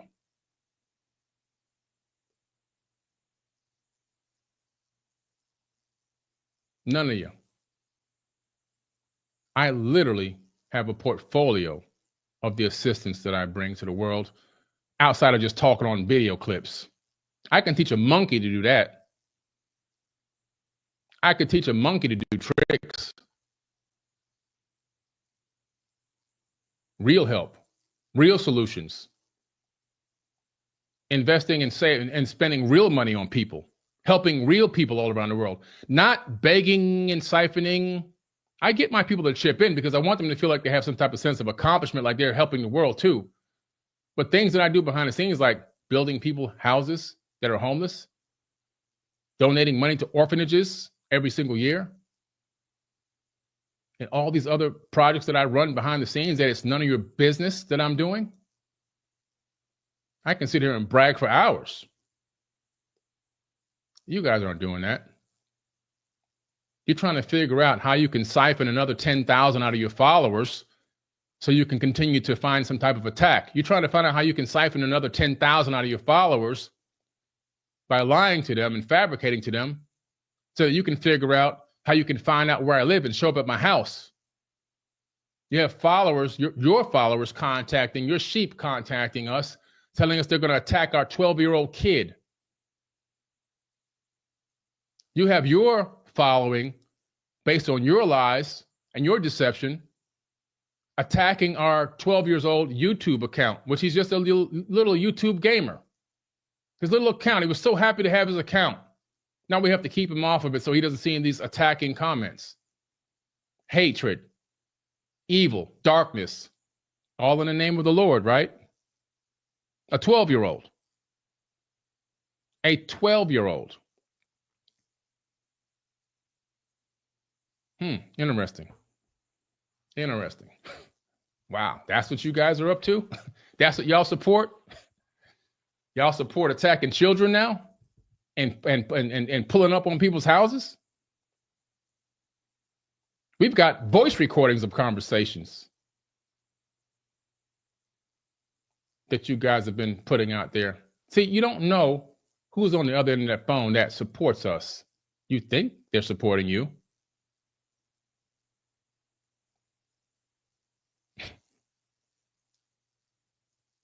You never know when you're going to poke a bear.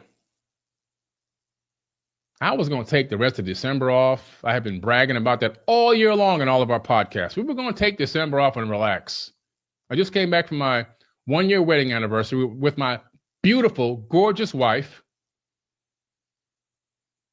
We relaxed in a huge 8,500 square foot mansion with our best friends on a tiny private island and had the best of times when all of your foolishness was propagating. And I just said, let it go.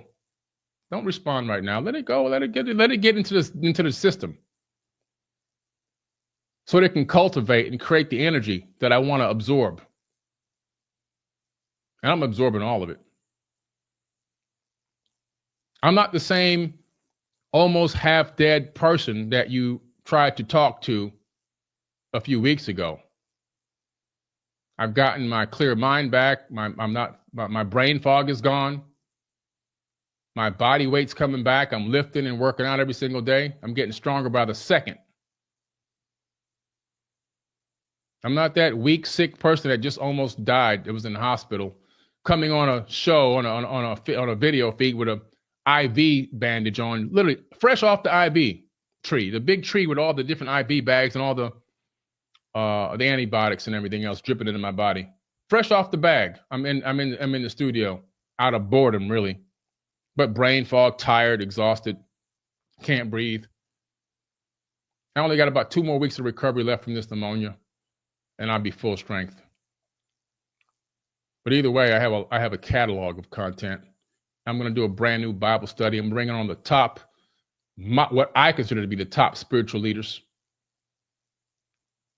to come and speak and talk. Some will be reverends, some will be bishops, some will be spiritual leaders with no church affiliation or whatever at all. But they're all going to be great orators and great teachers. And we're going to break down information and we're going to teach it the way it's supposed to be taught. We're bringing the light. Won't he do it? We're bringing the light. We're bringing the flower of life. We're expanding it from 2D to 3D and from 3D to 4D. We're building a brand new tesseract. It's a fourth dimensional hypercube, Metatron's cube. That's what we're doing over here. At the same time, defending home base and standing on business. Period, point blank. Defending home base and standing on business. So, if you think that you can continue to do what you're doing, hey, whatever, man. I really don't care. This isn't the first time this has happened. I had the flat earth community attack me harder than you guys. This is like, whatever. At the same time, though, you got that illegal content, and then you altered it. And defendant number 3, you doxed me with information that has failed already 4 different times, and I got 2 specific cases here with the same exact cut and pasted information. Plus, you added a little extra juice on top, talking about my wife. You made hard statements. See, you got to learn. If you want to get away with defaming somebody, you can't make statements. You have to be kind of obscure and ambiguous, if you even know what those words actually mean. You might not know what those mean. But if you did know, you would know, common sense would have told you, I don't want to go against Billy Carson, defendant number 3. Especially after how he treated me, how he respected me. Not once ever have I told anyone anything bad about you. I always spoke highly of you. I thought you were a great human being.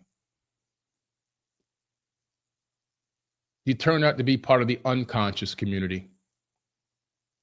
And it doesn't surprise me anymore. I used to be surprised. Now I'm starting to realize that most of this community, the leaders, are unconscious. You want to be a leader so bad. You want clout so bad. When I saw that video of you earlier today, you actually even combed your hair for the first time in weeks. Ironed your shirt and everything, didn't you? To get up under these guys' wing. Just like Satan did to Jesus. All of this can be yours if you bow to me. And didn't you do it? You bowed right down to him. And now you're in.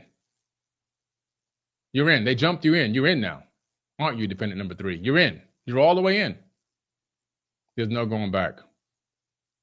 Stay in there. Let's see how that does you.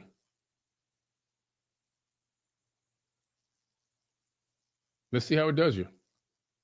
You can get on there and you can still talk about downing women and treating women like crap on your videos and see if that's going to get you any views. You get 4 views a video, and mostly that's just you going back and watching them again yourself. And you can look for more people to try to defame. I saw your video you put out trying to attack Sadhguru, trying to attack Joe Dispenza, trying to attack whoever else. I don't know, Greg Braden, whoever you've been out there trying to attack. I'm not sure. I got to go back and look at the video again, but you're trying to attack all these leaders now. Nobody even knows who the hell you are, and nobody even cares. You haven't put in the real work. You had a couple of conferences or whatever you want, retreats. You put together a couple of online things that did okay because of your connections with Dr. Joe Dispenza and the and the email database that you had built up. If it wasn't for him, you'd have nothing. And then you'd talk dirt about him to me and told me he was no good. I remember that. That should have been my sign right there that you were dark, that there was something wrong with you. But I gave you the benefit of the doubt at the time. I said, well, maybe this guy did treat him bad or something. But now I'm starting to realize it's just your phases. You go through these phases where you become completely super obsessed and indulged in something like this new woman thing you've been doing. You probably just got out of that now. Now you're into this cult thing. Change your whole bio over. You're straight Jesus Christian and you're attacking people in the name of the Lord. Sounds like all the wars we've had on this planet. If your God of the Bible is so powerful, why does he need to kill everybody and have all these wars? Another question I wanted to ask. Never got to do that with all the chattering going on, all the disconnected videos going on in the deep fake. Never got a chance to say anything of any real value. You're all knowing, all powerful, all omnipotent, yet you can't stop one brother from killing the other one. Till this very day.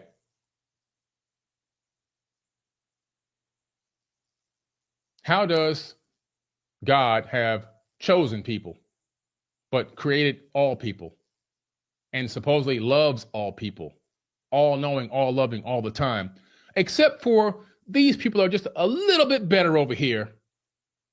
And because of that, they get the green light to blow other people up, don't they? They get to blow other people up and kill them in what they call this religious war.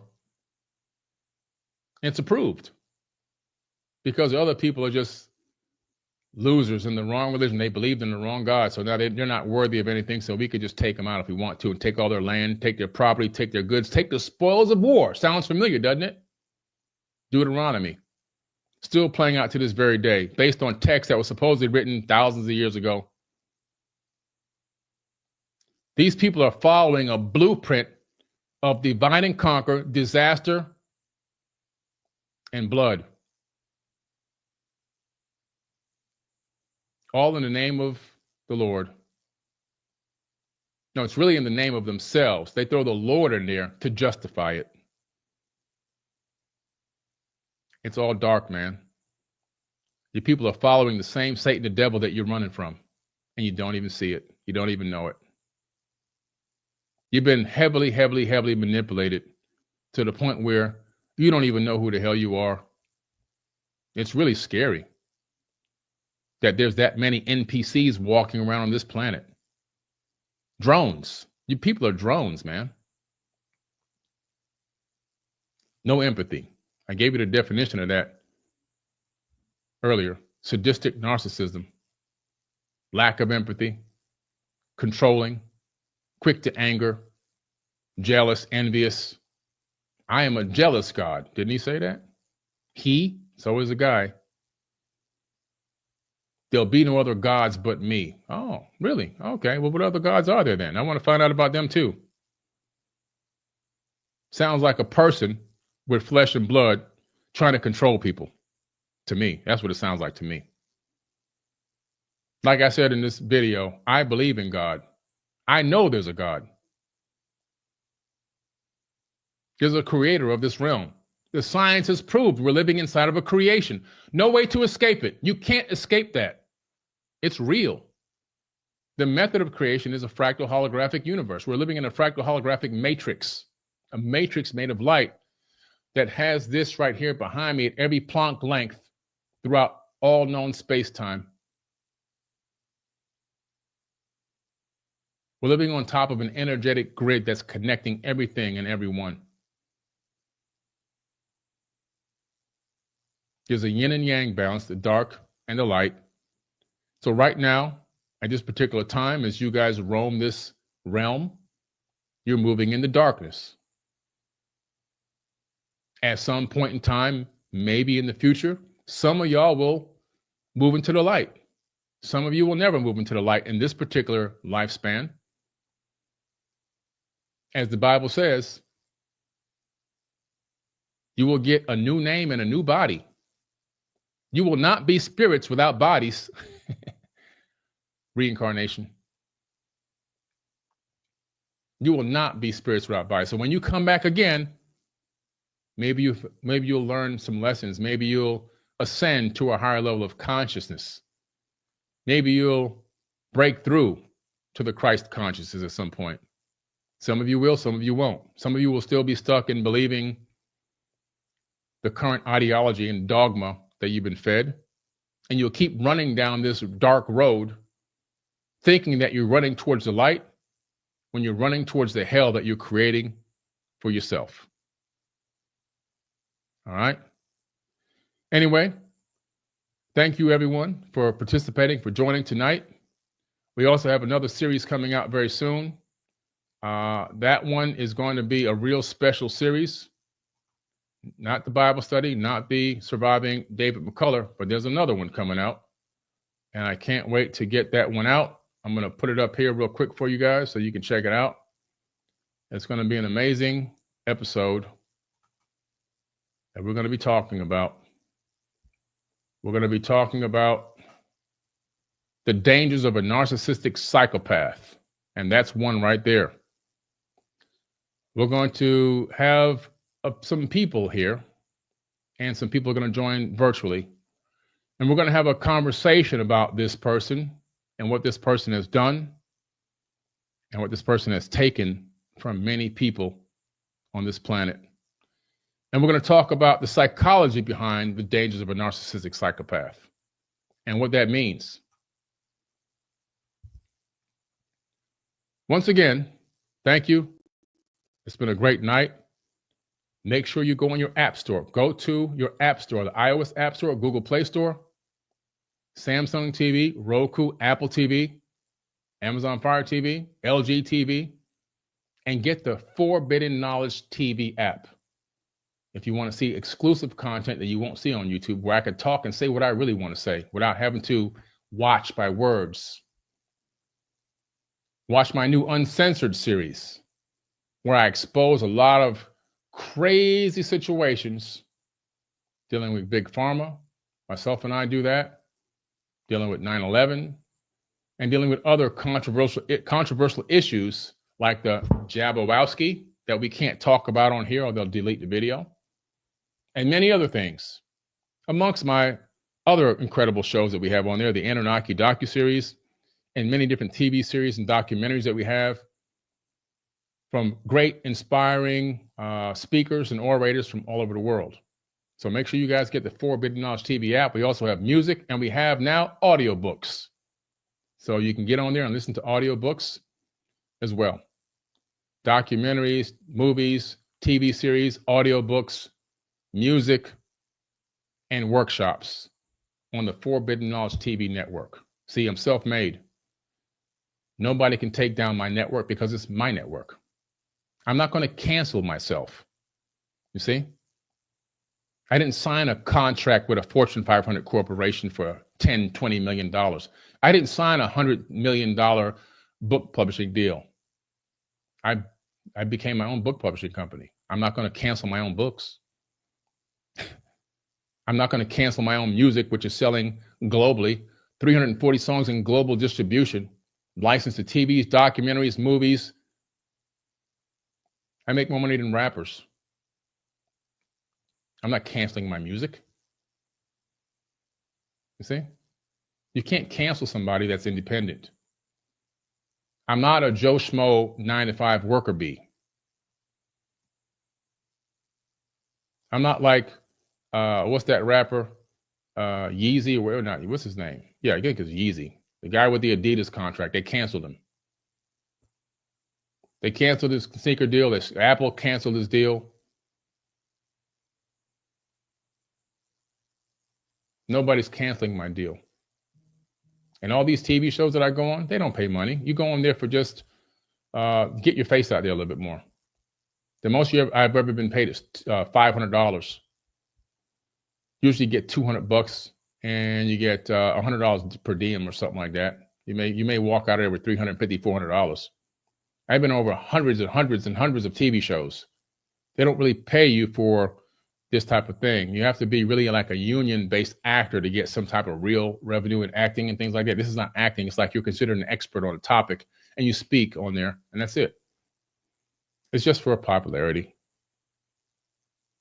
That's all it is. Even shows that have been out for 20 years, they still only pay between $400 and $500 to a person. You're in there for like 4 or 5 hours and you go home.